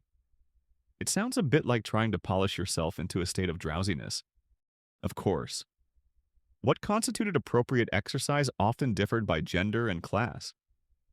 While men were encouraged towards more vigorous pursuits, women's exercise was generally expected to be more genteel and less strenuous, often hampered by restrictive clothing like corsets and long skirts. Walking, light calisthenics, sometimes called graceful exercises. Croquet or archery were considered suitable. The idea of a lady engaging in overly robust activity was often frowned upon, lest it compromise her delicate constitution or, heaven forbid, her femininity. And for the vast majority of the working classes, whose daily lives often involved grueling physical labor in factories, mines, or domestic service for 12 hours or more. The concept of adding more exercise to their day to cure insomnia would have been laughably absurd. Their problem was more likely to be utter exhaustion, coupled with poor living conditions, not a lack of physical exertion. A mainstream historical fact that influenced this trend was the significant rise of organized sports during the Victorian era. Cricket, rugby, football, lawn tennis, and the cycling craze of the later decades all promoted physical fitness and provided new avenues for recreation and exertion. This sporting culture primarily celebrated masculine athleticism, but increasingly made inroads into women's lives too, albeit often in modified, ladylike forms. Participating in these activities, or even just being an enthusiastic spectator, contributed to a broader societal appreciation for physical well-being. One quirky but influential idea came from physicians like Dr. George M. Beard, an American neurologist whose writings on neurasthenia or nervous exhaustion were widely read. For insomnia linked to such conditions, he certainly advocated for muscular exercise to the point of fatigue. However, if a patient was deemed too weak or delicate for active exertion, he sometimes prescribed passive exercise. This could involve an attendant systematically pummeling, patting, or kneading the patient's muscles, or manipulating their limbs through a range of motion. It's like a human version of those vibrating belt machines from old movies, but with more tweed and earnest medical justification. The aim was to stimulate circulation and muscle tone without the patient having to expend any effort themselves. Historians of health and leisure continue to debate how widespread actual participation in formal exercise regimens was across different Victorian social classes, compared to the wealth of aspirational advice found in popular health manuals and magazines. It's likely that for many, especially in urban settings with limited space and time, these ideals remained largely out of reach. However, the underlying belief that a body well exercised during the day would claim its due rest at night was, and remains, a fundamentally sound principle. Even if some of the Victorian methods for achieving that fatigue were a little peculiar by our standards, the intention to actively pursue sleep through physical well-being marked a positive shift towards more holistic approaches to tackling the age-old problem of a restless night. So you've exercised yourself into a state of virtuous exhaustion, as we discussed last time, diligently swinging those Indian clubs or briskly walking your prescribed miles, hoping for that well-earned, profound slumber. You've fortified your morals, perhaps even braved a patent medicine or two, and hopefully lived to tell the tale.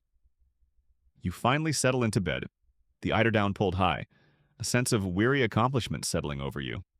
But just as your eyelids grow heavy and the first tendrils of sleep begin to weave their magic, bang, clatter, rumble, clatter, fresh milk below, bellows a cheerful, leather-lunged voice from the street directly beneath your window, followed swiftly by the metallic clang of pails on cobblestones. It seems your environment, dear Victorian insomniac, has entirely other plans for your precious, hard-won peace. The sheer, unadulterated noise of a Victorian city, particularly a rapidly expanding industrial hub like London, Manchester, or Birmingham, is something we can barely comprehend today with our double glazing and noise ordinances. Imagine a world without asphalt to deaden sound, a world where iron-shod hooves and iron-banded wooden wheels striking granite cobblestones created a deafening, incessant percussion from dawn often well into the night. Heavy drays laden with goods, elegant carriages taking the wealthy to evening engagements, nimble, handsome cabs darting through traffic, all contributed to this urban soundtrack. It was a constant, grinding, rattling symphony of movement. And then there were the voices. Oh, the voices street vendors, known as costermongers, were everywhere, each with their own distinctive cry, hawking everything imaginable. Sweet lavender, fine strawberries, ripe strawberries, knives and scissors to grind. Any old chairs to mend? It was like having a 24/7 live-action shopping channel shouting its wares directly into your window, whether you subscribed or not. And there was no mute notifications button. Add to this the shouts of children playing in the narrow streets, the barking of countless dogs, the occasional bellow of livestock being driven to market through the city thoroughfares, and the sometimes raucous singing and arguments spilling out from the local public house as closing time approached. Remember the knocker-upper? That dedicated human alarm clock we've encountered before, while a boon to those needing to rise for an early factory shift. His tap-tap-tapping with a long pole on multiple windows along your street could be an unwelcome disturbance if you were hoping for a lion, or if you were, in fact, the person next door to his actual client. And as industry boomed, a mainstream historical fact being the dramatic increase in noise pollution due to urbanization and industrialization, you might also have factory whistles signaling shift changes at ungodly hours, or the distant, rhythmic thumping of machinery that never seemed to cease. Faced with this auditory assault, what could the beleaguered Victorian desperate for a quiet night, possibly do? Well, your first line of defense was often architectural. Those heavy velvet curtains we mentioned way back in Section 1, the ones that helped keep out the chill and the oppressive darkness. They also served a vital, if often inadequate, role in muffling street noise. Wooden shutters, both internal and external, were common, and, when closed and latched, provided a more substantial barrier, though at the cost of any ventilation, leading to that stuffy bedroom air we've also touched upon. If you were fortunate enough to be designing or choosing a house, you might try to ensure the bedrooms were located at the back, away from the main street, or overlooking a quieter garden square. Some even planted dense shrubs or trees if they had a garden, hoping the foliage would absorb some of the sound. A rather long-term and optimistic strategy. When these structural defenses proved insufficient, you turned to more personal noise-blocking solutions. Earplugs, in their rudimentary forms, were certainly known. You might fashion your own from balls of cotton wool, perhaps dipped in melted beeswax for a better seal, or use gutta percha, a type of rubbery latex, to create custom-molded plugs. It was a key Victorian DIY skill fashioning your own earplugs out of beeswax in sheer desperation. Slightly less effective than modern noise-canceling headphones, one imagines, and considerably more waxy and possibly a bit unhygienic. Simply pulling the pillow over your head, or even tying a scarf or bandage around your ears were common, if somewhat desperate, measures. Were there Victorian equivalents of our modern white noise machines? Not exactly, but some people found the steady, monotonous ticking of a grandfather clock in the hallway to be a soothing sound that could mask more jarring, irregular noises. If you were wealthy, the gentle murmur of a fountain in a central courtyard or conservatory might have provided a similar calming background hum. There were also early rumblings of noise abatement. Letters would appear in newspapers complaining about particularly egregious sources of noise. And there was the established practice of laying straw on the street outside the house of someone gravely ill to deaden the sound of passing traffic, a sign of how disruptive noise was acknowledged to be, at least in extreme circumstances. Some of the proposed solutions were, as ever, a little on the quirky side. While perhaps more anecdotal than widespread, one can imagine a particularly sensitive insomniac experimenting with something akin to a padded silence hood, or a small, cushioned box to place over their head, a sort of personal anti-noise pollution helmet. More realistically, you might find advertisements for special anti-noise window inserts, or thicker types of glass claiming to reduce sound transmission, though their effectiveness was likely variable. One almost expects to see ads for patent ear defenders made of vulcanized rubber, promising instant tranquility in a clamorous world. Urban historians continue to debate the true average decibel levels in Victorian cities and how significantly they differed from the sounds of pre-industrial towns, versus the perceived increase due to the introduction of new types of metallic, industrial, and high-density traffic sounds that were perhaps more jarring and less natural than what people were used to. Regardless of the precise measurements, the sheer volume of contemporary complaints about noise indicates it was a significant and growing problem, a daily torment for those sensitive to sound or simply yearning for a modicum of peace. The quest for a quiet night in your Victorian bedchamber was often a direct battle against the relentless, clamorous energy of the world just outside your window. A battle fought with velvet, wood, wax, and a fervent hope for the eventual arrival of the milkman to signal that, at last, the noisiest part of the night might be nearly over, only for the chorus of the new day to begin. If all those waxy earplugs, strategically placed pillows, and fervent wishes for silence we talked about in the last section still couldn't conquer the relentless street cries and the clattering symphony of the Victorian city, you might be forgiven for seeking a more potent, more scientific intervention.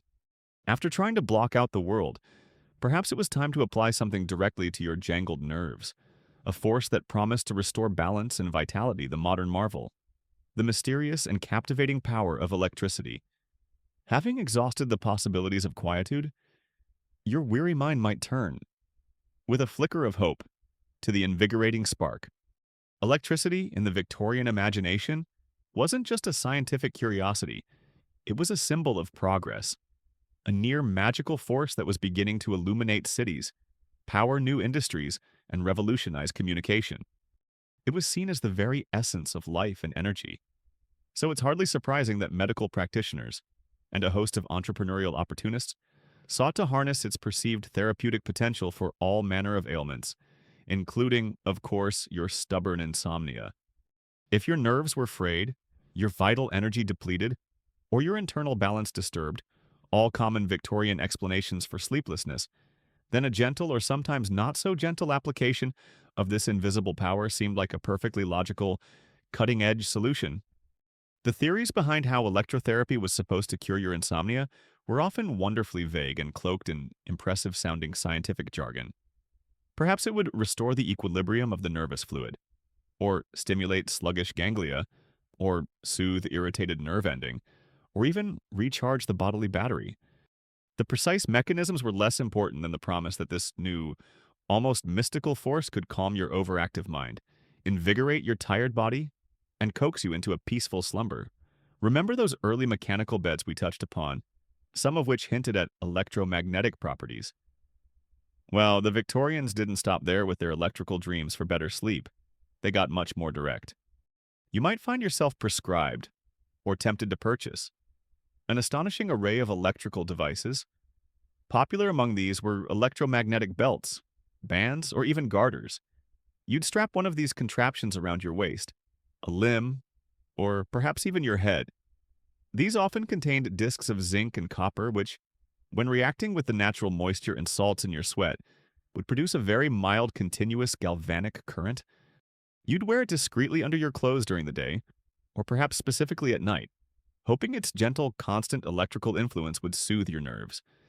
You'd strap on your electric belt, hoping it would gently zap your insomnia away. Presumably, you just had to be careful not to stand too close to any large metal objects, or you might find yourself unexpectedly redecorating the room with flying cutlery. For a more immersive experience, there were electric baths. You'd recline in a tub of water, and a mild electric current would be passed through it, and consequently, through you. Sometimes one electrode would be placed in the water and another applied to your spine or another part of your body. The idea was a sort of total body electrification, promising to calm the entire nervous system. A nice relaxing bath, with the added thrill of a mild electric current? What could be more soothing? Just don't drop your silver-backed hairbrush. Perhaps More direct application often involved magneto-electric machines, which you'd operate with a hand crank, or later battery-powered induction coils. These devices came with various electrodes, metal plates, sponges soaked in saline, or even wire brushes, which would be applied to different parts of your body. The physician, or perhaps you yourself if you bought a home use model, might apply the current to your spine, the back of your neck, your solar plexus, or even directly to your head. You'd feel a distinct tingling, buzzing, or prickling sensation, sometimes even mild muscle contractions depending on the current's strength. This was Faradization or galvanization, and it was believed to stimulate nerves and muscles in a therapeutic way. Even your grooming routine wasn't safe from electrification. You could purchase electric hairbrushes or combs, their bristles often made of magnetized metal or wired to a small battery in the handle. The notion was that brushing your hair with such a device would stimulate the nerves of the scalp, draw out morbid electricity, and thereby calm the brain, leading to restful sleep.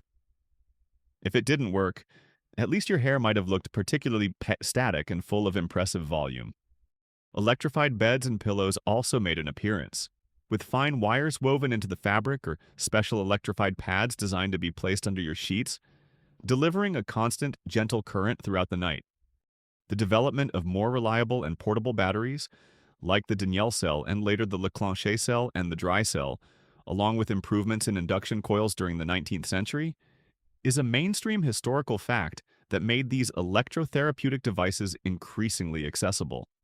No longer confined to specialist clinics, smaller, more affordable devices could be purchased by mail order or from chemists, allowing you to experiment with the wonders of electricity in the privacy of your own home. Naturally, the market was flooded with some truly quirky electrical contraptions. Consider the electric corset for ladies, a marvel of Victorian ingenuity that promised not only the fashionable wasp-waisted figure and improved posture, but also to soothe the nerves, ward off hysteria, and promote refreshing sleep, all through the gentle, continuous electrification of the wearer's torso. For a quicker jolt, you might even encounter electric smelling salts or inhalers that delivered a mild shock along with a pungent aroma, presumably to startle your nervous system back into a state of wakeful calm, or perhaps shock it into sleepy submission. The experience of undergoing electrotherapy must have been a curious one. There would be the anticipation, fueled by the extravagant claims and the impressive, often brass and mahogany, appearance of the apparatus. Then the strange physical sensations, the buzzing, the tingling, the warmth, the involuntary twitches. Whether these sensations translated into genuine therapeutic benefit is another matter. Medical historians and historians of science continue to debate whether the reported successes of early electrotherapy for conditions like insomnia were primarily due to any genuine physiological effects of mild electrical stimulation on the nervous system. The powerful placebo effect generated by such a novel, impressive, and scientific technology, or simply the natural cyclical nature of the conditions being treated, with patients seeking help when at their worst and thus likely to experience some improvement anyway. For you, the Victorian Insomniac. Electricity represented the cutting edge, a beacon of scientific hope in your often dark and restless nights. It was a tangible force, something you could feel working, unlike the subtle influence of diet or the uncertain effects of herbal remedies. Even if the tingle from your electric belt or the buzz from the physician's electrodes didn't magically spirit you away to dreamland every night. The very act of engaging with this marvel of modernity might have offered a sense of empowerment, a feeling that you were actively employing the latest aid to conquer your sleeplessness. If being gently zapped by an electric corset or having your scalp buzzed by a special comb, as we explored with Victorian electrotherapy, didn't quite harmonize your nervous fluid into a state of slumber, you might find yourself retreating from the gleaming brass and crackling currents of modernity. Perhaps those impressive jolts and tingles left you feeling more wired than restful? In that case, you'd likely turn your attention back to remedies as old as the hills themselves, seeking solace in the gentle power of herbs and the subtle, pervasive magic of scents. After all the newfangled contraptions and mysterious forces, there's a deep-seated comfort in the familiar embrace of nature. Despite the march of scientific discovery and the rise of industrial chemistry, the tradition of herbalism remained deeply rooted in Victorian society, Knowledge of medicinal plants was passed down through families, detailed in well-thumbed herbals, and practiced by local chemists, wise women, and even the lady of the house herself. For many, these simples, remedies made from a single herb, and traditional compounds offered a gentler, more accessible, and often more trusted path to healing and, importantly for you, to sleep. The belief that nature provided a cure for every ailment was still very much alive. So, what botanical treasures might you call upon to woo the reluctant Sandman hops? For instance, were a well-known sedative, beyond their critical role in brewing your evening pint of ale, which itself could be soporific. Dried hop flowers were often used to make a mildly bitter tea or tincture, thought to calm the nerves and encourage drowsiness. Perhaps most famously, you might sleep on a hop pillow, a small cushion stuffed with dried hops. The faint, earthy aroma believed to lull you to sleep.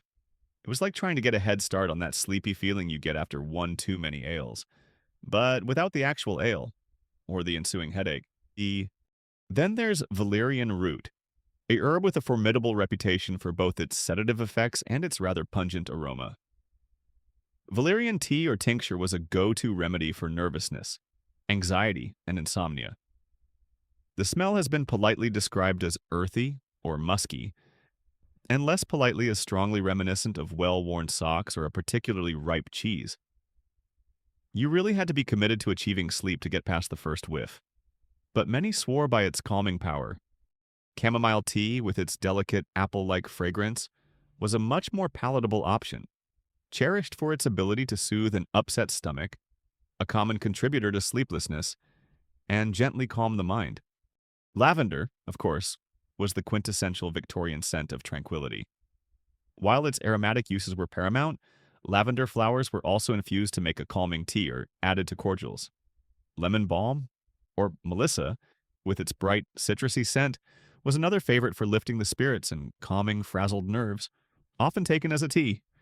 And while the potent opium poppy was the source of the laudanum we've already discussed, other, milder members of the poppy family, or specific preparations like poppy head tea made from the dried seed heads.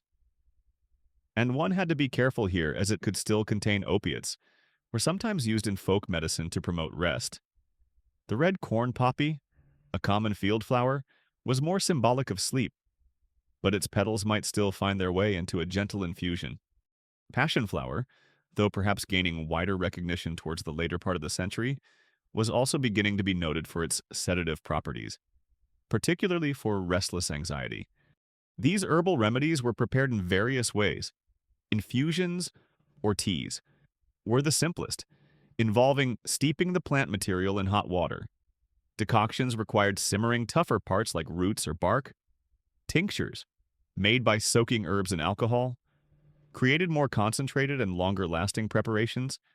Your local chemist would have rows of these dark bottles.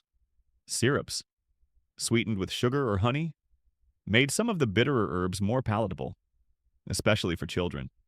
And of course, herbs could be dried and powdered, to be taken in capsules or mixed with a little jam. Many Victorian gardens, from the grand estates with their dedicated physic gardens to the humble cottage plot, would have cultivated a selection of these essential medicinal herbs. A mainstream historical fact is that the still room in larger households was a dedicated space, often run by the housekeeper or the lady of the house, for drying herbs and preparing not just culinary flavorings and preserves, but also a wide array of herbal remedies, cordials, and fragrant waters. This brings us to the delightful realm of aromatherapy, Victorian style. The belief that pleasant and therapeutic scents could positively influence mood and promote sleep was widespread. Lavender, again, reigns supreme here. Small sachets filled with dried lavender flowers would be tucked amongst linens in drawers and cupboards, and, most importantly, slipped inside pillowcases, releasing their calming fragrance throughout the night. Your Victorian linen cupboard probably smelled permanently and delightfully of lavender.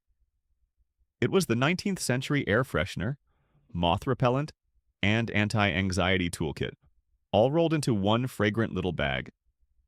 Lavender water, an infusion or distillation, might be sprinkled on bedsheets or dabbed onto a handkerchief to be inhaled. Beyond lavender, Those hot pillows provided an olfactory route to drowsiness.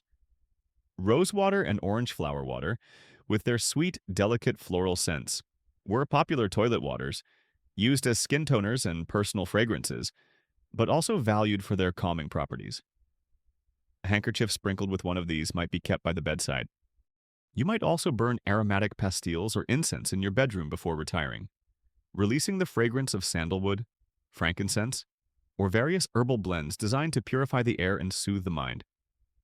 Bowls of potpourri, a colorful and fragrant mixture of dried flowers, herbs, spices, and essential oils, would sit on tables, gently perfuming the room.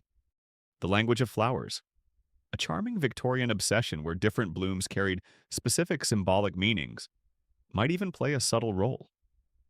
While perhaps not a direct cure, having a small tussy-mussy or nosegay of flowers associated with peace, remembrance, or sleep, like poppies or white heather by your bedside could contribute to a tranquil atmosphere.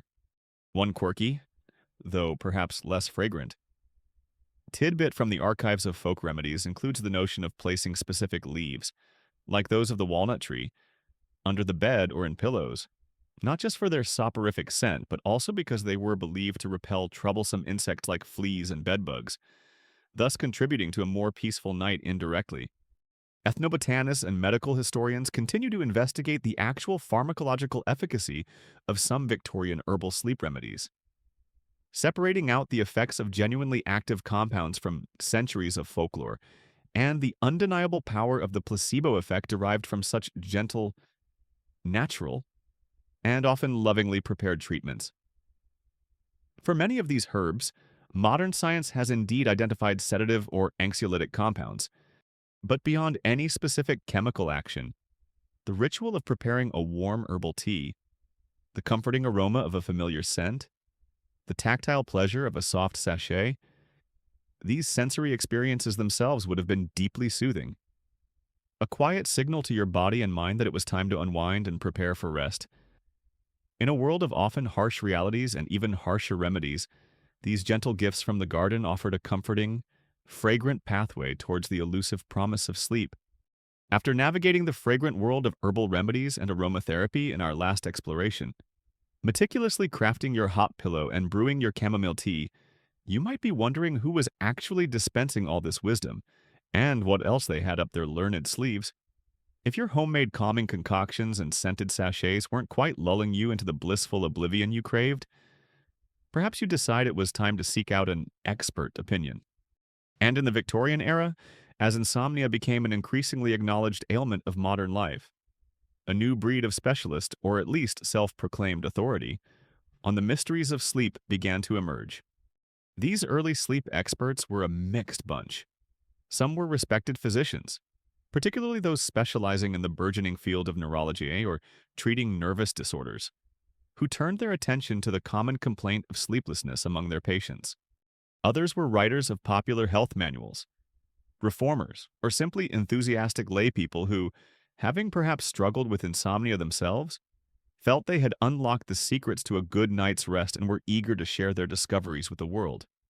Their advice, published in books, pamphlets, and newspaper columns, reached a wide audience, shaping how you, the Victorian insomniac, understood and attempted to manage your condition. Much of the advice offered by these nascent sleep gurus was, by and large, quite sensible. Echoing principles we still recognize today, regularity was a common theme. You'd be urged to establish a fixed bedtime and a consistent waking time, even on weekends, to help regulate your body's natural rhythms. The importance of the bedroom environment was frequently stressed. Your bedchamber, they'd advise, should be well ventilated, though a careful balance was needed to avoid those dreaded nighttime drafts, and as dark and quiet as your circumstances allowed. Remember our earlier discussion about battling street noise? The experts were right there with you on that one. Bedding often came under scrutiny, with recommendations for a firm mattress rather than an overly soft, sinking one, and advice against piling on too many heavy blankets, which could lead to overheating and restlessness. Dietary counsel, as we've seen, was a staple. You'd be reminded to partake of a light, easily digestible supper and to avoid stimulants like strong tea or coffee in the evening. The state of your mind before attempting sleep was also considered crucial. Experts universally cautioned against engaging in strenuous intellectual work, heated discussions, or overly exciting activities in the hours leading up to bedtime. Instead, you were encouraged to cultivate a calm, placid mental state, perhaps by reading soothing or morally uplifting literature, though definitely not those thrilling sensation novels we talked about regular. Moderate exercise was generally advocated to promote healthy fatigue, though some experts debated whether it was better to exercise earlier in the day or to take a brisk walk just before retiring. However, beyond these areas of general agreement, the advice could become remarkably contradictory, reflecting the lack of a unified scientific understanding of sleep. One expert might passionately advocate for a cold bath before bed to invigorate the system and allow for a calming rebound, while another would insist that only a warm, relaxing soak would do the trick.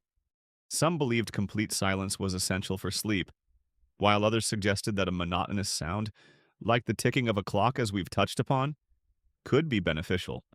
You might be told that sleeping on your right side was best for digestion and heart function, while another authority swore by the left side or insisted that lying flat on your back was the only natural and healthful posture.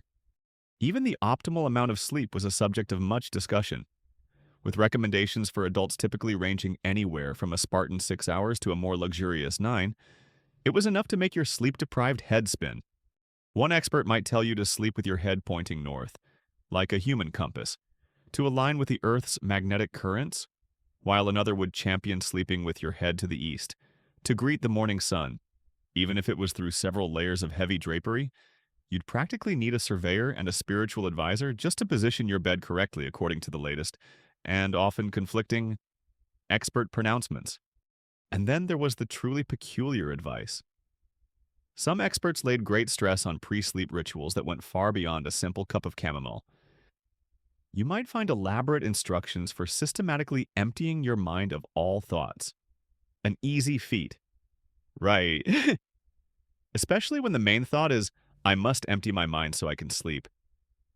Just don't think about that looming bill, that awkward social encounter, or the fact that you're trying desperately not to think. Good luck with that. There were also detailed prescriptions for specific physical postures to adopt while trying to fall asleep, or injunctions against thinking about certain topics, such as money, business worries, or anything that might agitate the passions. Specific types of nightcaps, the headwear kind, made of silk or flannel, were sometimes recommended to keep the head at an even temperature, or even special pillows designed to support the neck in a particular sleep hygienic way. And the old fear of night air or miasmas still lingered for some, leading to advice about how much or how little a window should be opened, regardless of stuffiness.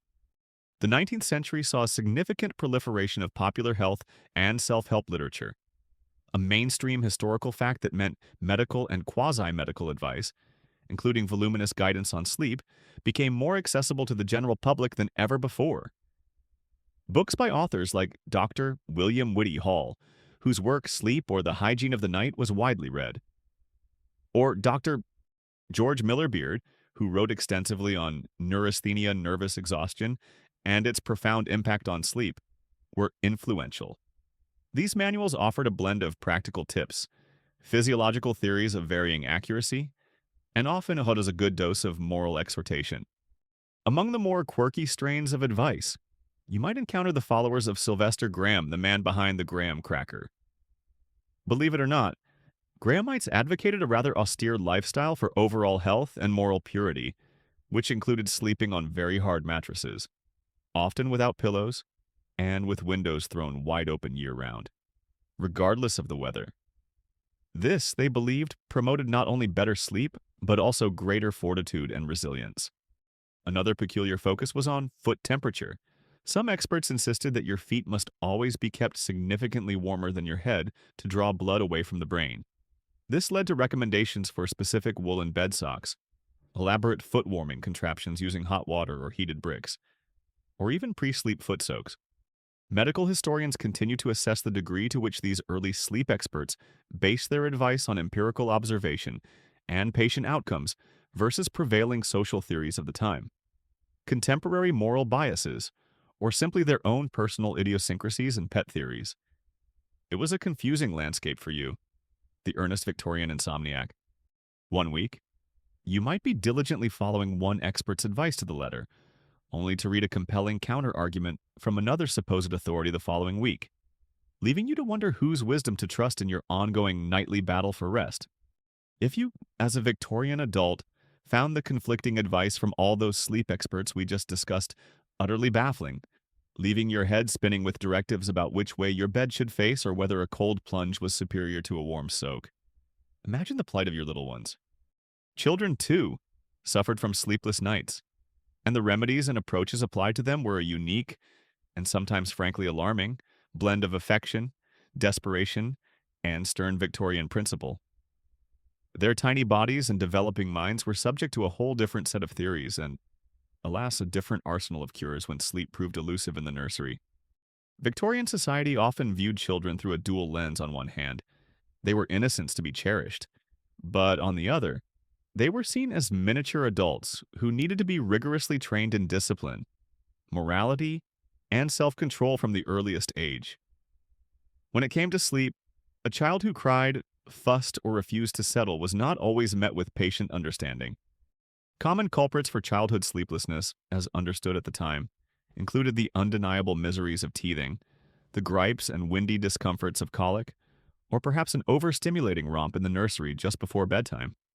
If your little Algernon or Evangeline couldn't sleep, it could be blamed on anything from an overindulgence in those newfangled sweet biscuits to a fear of the dark often interpreted as a sign of a vivid imagination needing firm handling, or even the dreaded intestinal worms, a constant concern in Victorian hygiene.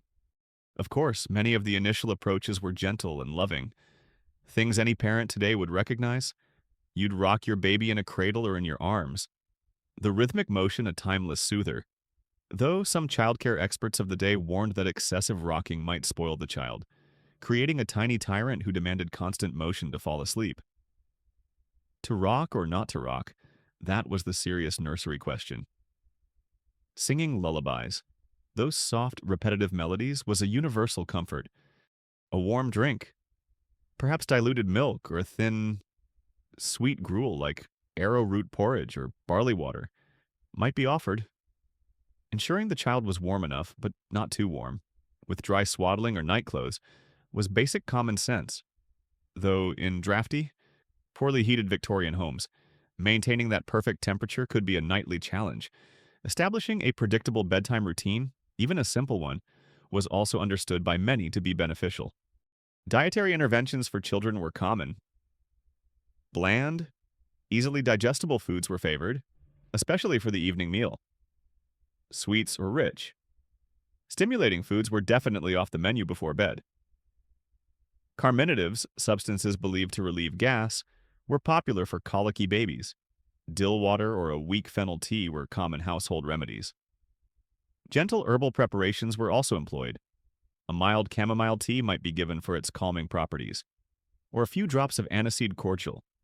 These were generally seen as safe and natural ways to settle a restless infant or child.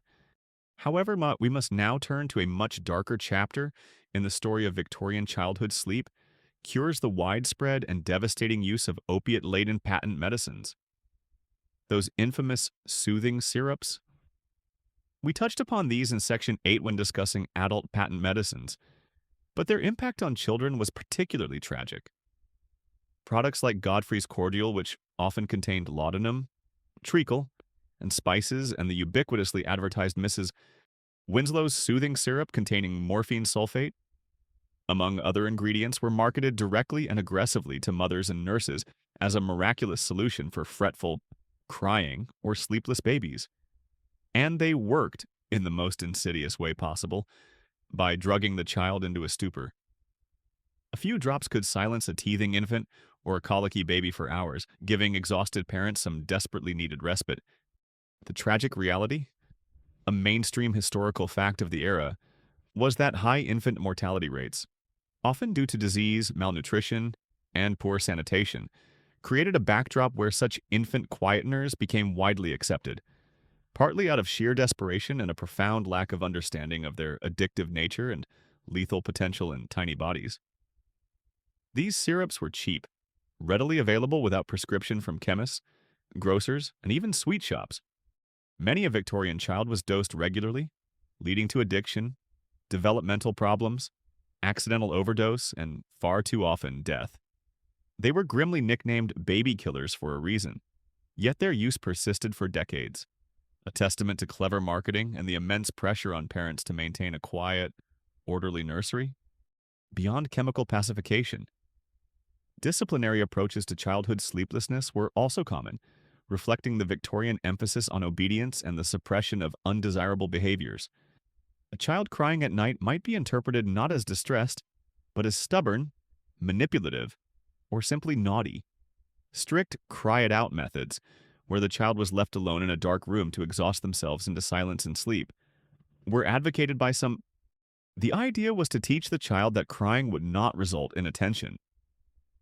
Physical punishment for not staying in bed or for persistent crying, while perhaps not always openly advised in childcare manuals for sleep specifically, was certainly a part of the broader Victorian disciplinary toolkit and could easily extend to nighttime transgressions.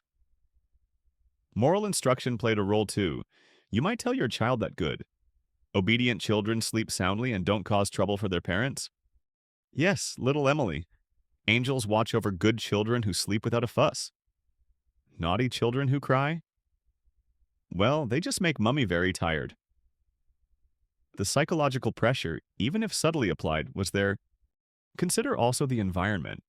While wealthier families might have dedicated, airy nurseries, many Victorian children, especially in poorer urban areas, slept in cold, damp rooms, often sharing a bed not just with several siblings, but sometimes with parents or even lodgers to save space and warmth.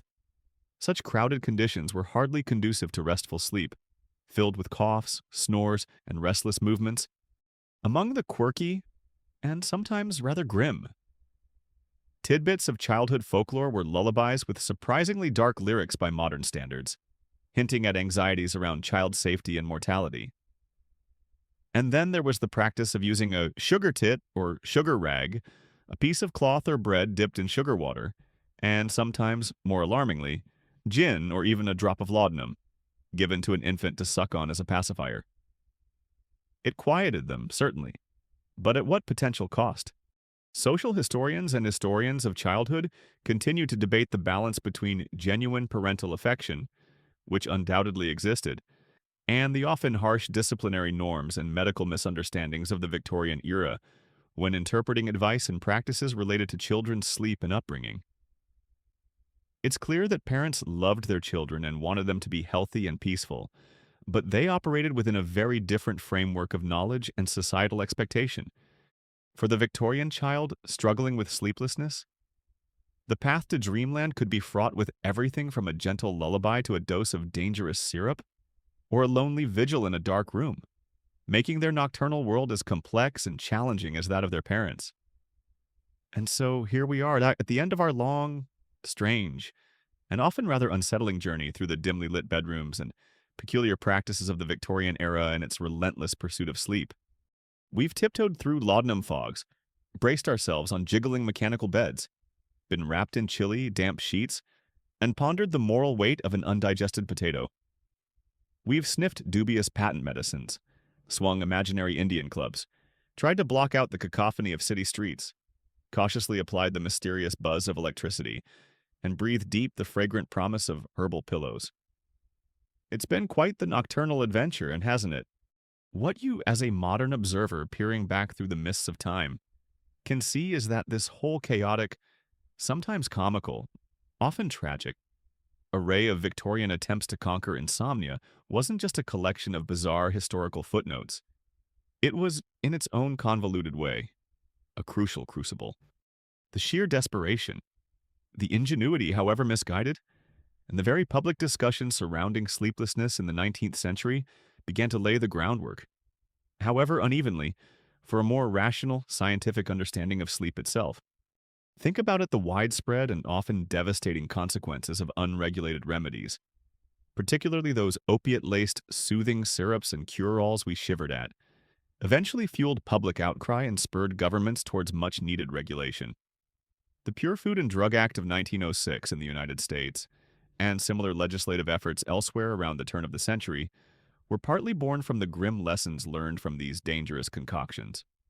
The Victorian experience underscored the dire need for safety, efficacy, and transparency in what people consumed for their health and slumber. Simultaneously, the earnest, if sometimes flawed attempts by Victorian physicians to understand conditions like neurasthenia or hysteria, those catch-all terms for nervous exhaustion and a host of largely unexplained symptoms, including insomnia, began to shift the focus.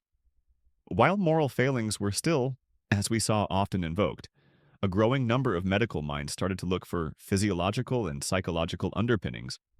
The detailed case studies by doctors like George Miller Beard in America or Jean-Martin Charcot in France, even if their theories are now outdated, represented early efforts to systematically observe and categorize conditions where disturbed sleep was a prominent feature.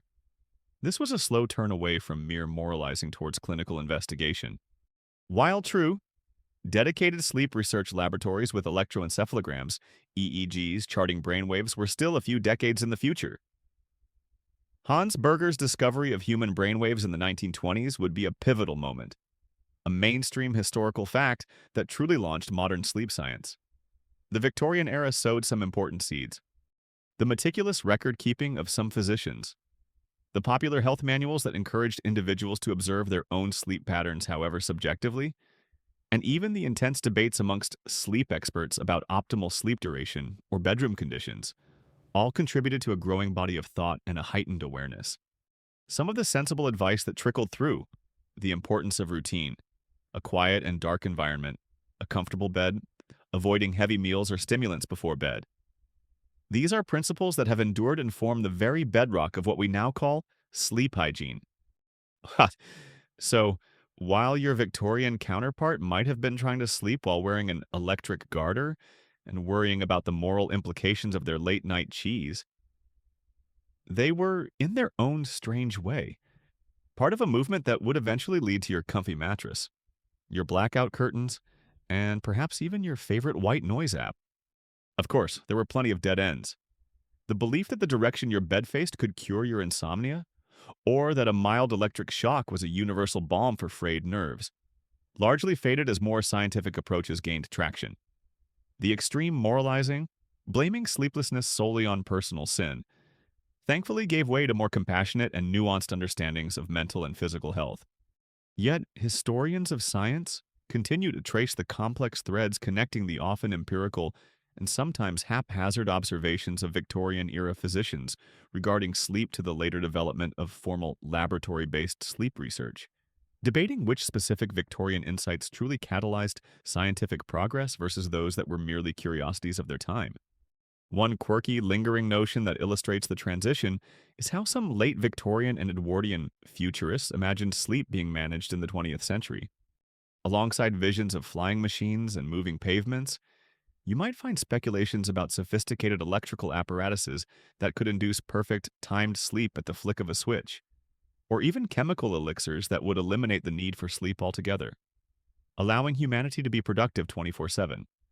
A rather alarming thought that perhaps misses the point of rest entirely, but shows that enduring human desire to control and optimize this fundamental biological process, the legacy, then, is a mixed one. The Victorians, in their often desperate quest, highlighted the profound human need for restful sleep and the suffering that its absence entails. They demonstrated, through countless failed and sometimes harmful experiments, the limits of folk wisdom, quackery, and purely moralistic explanations. They also, inadvertently, pushed medicine and society towards demanding better, safer, and more scientifically grounded solutions. If there's one thing we learned from their exhaustive and often exhausting efforts, it's that understanding sleep is a complex business, and perhaps, just perhaps, being gently jiggled by a steam-powered bed isn't the ultimate answer. Groundbreaking stuff. I know. Their struggles, their anxieties, and their often bizarre innovations ultimately underscored that sleep is not a luxury, but a vital component of health and well-being, worthy of serious inquiry. And now, As our journey through the shadowy corridors of Victorian nights draws to its close, allow the echoes of those past anxieties and peculiar remedies to recede. The clatter of carriages on cobblestones, the hiss of the gas lamp, the earnest pronouncements of long-gone sleep experts, the faint scent of laudanum and lavender. Let them all begin to soften and fade into the gentle quiet of your own present moment. You've listened patiently as we've navigated through times when a good night's rest seemed a commodity to be chased with sometimes frightening zeal, a puzzle to be solved with often bewildering tools. Unlike those Victorians, who might have felt the weight of moral judgment for their sleeplessness, or who faced remedies far more alarming than the ailment itself. You can rest assured that your own need for peace and quiet is valid, understood, and deserving of gentle care. The path to your own rest tonight need not involve any perplexing machinery, no questionable elixirs, no vigorous dry friction rubs. There are no stern lectures on the moral necessity of slumber awaiting you, only the soft invitation of your own comfortable bed. Imagine the heavy velvet curtains of the past drawing fully closed, their patterns dimming, their purpose fulfilled. The flickering gaslight outside your historical window is now just a distant, gentle glow, fading completely as you turn towards the comfort of your own familiar surroundings. The ticking of the grandfather clock in a long-ago hallway becomes fainter, and fainter still, until it merges with the soft, steady rhythm of your own quiet breathing. You are here, now, in your own space, your own time, leaving behind the trials and tribulations of those who sought sleep so earnestly, so long ago. Let the peace of this moment envelop you, a soft blanket of calm. There is nothing more to learn tonight, nothing more to explore, only the gentle, easy descent into your own, well-deserved, peaceful dreams.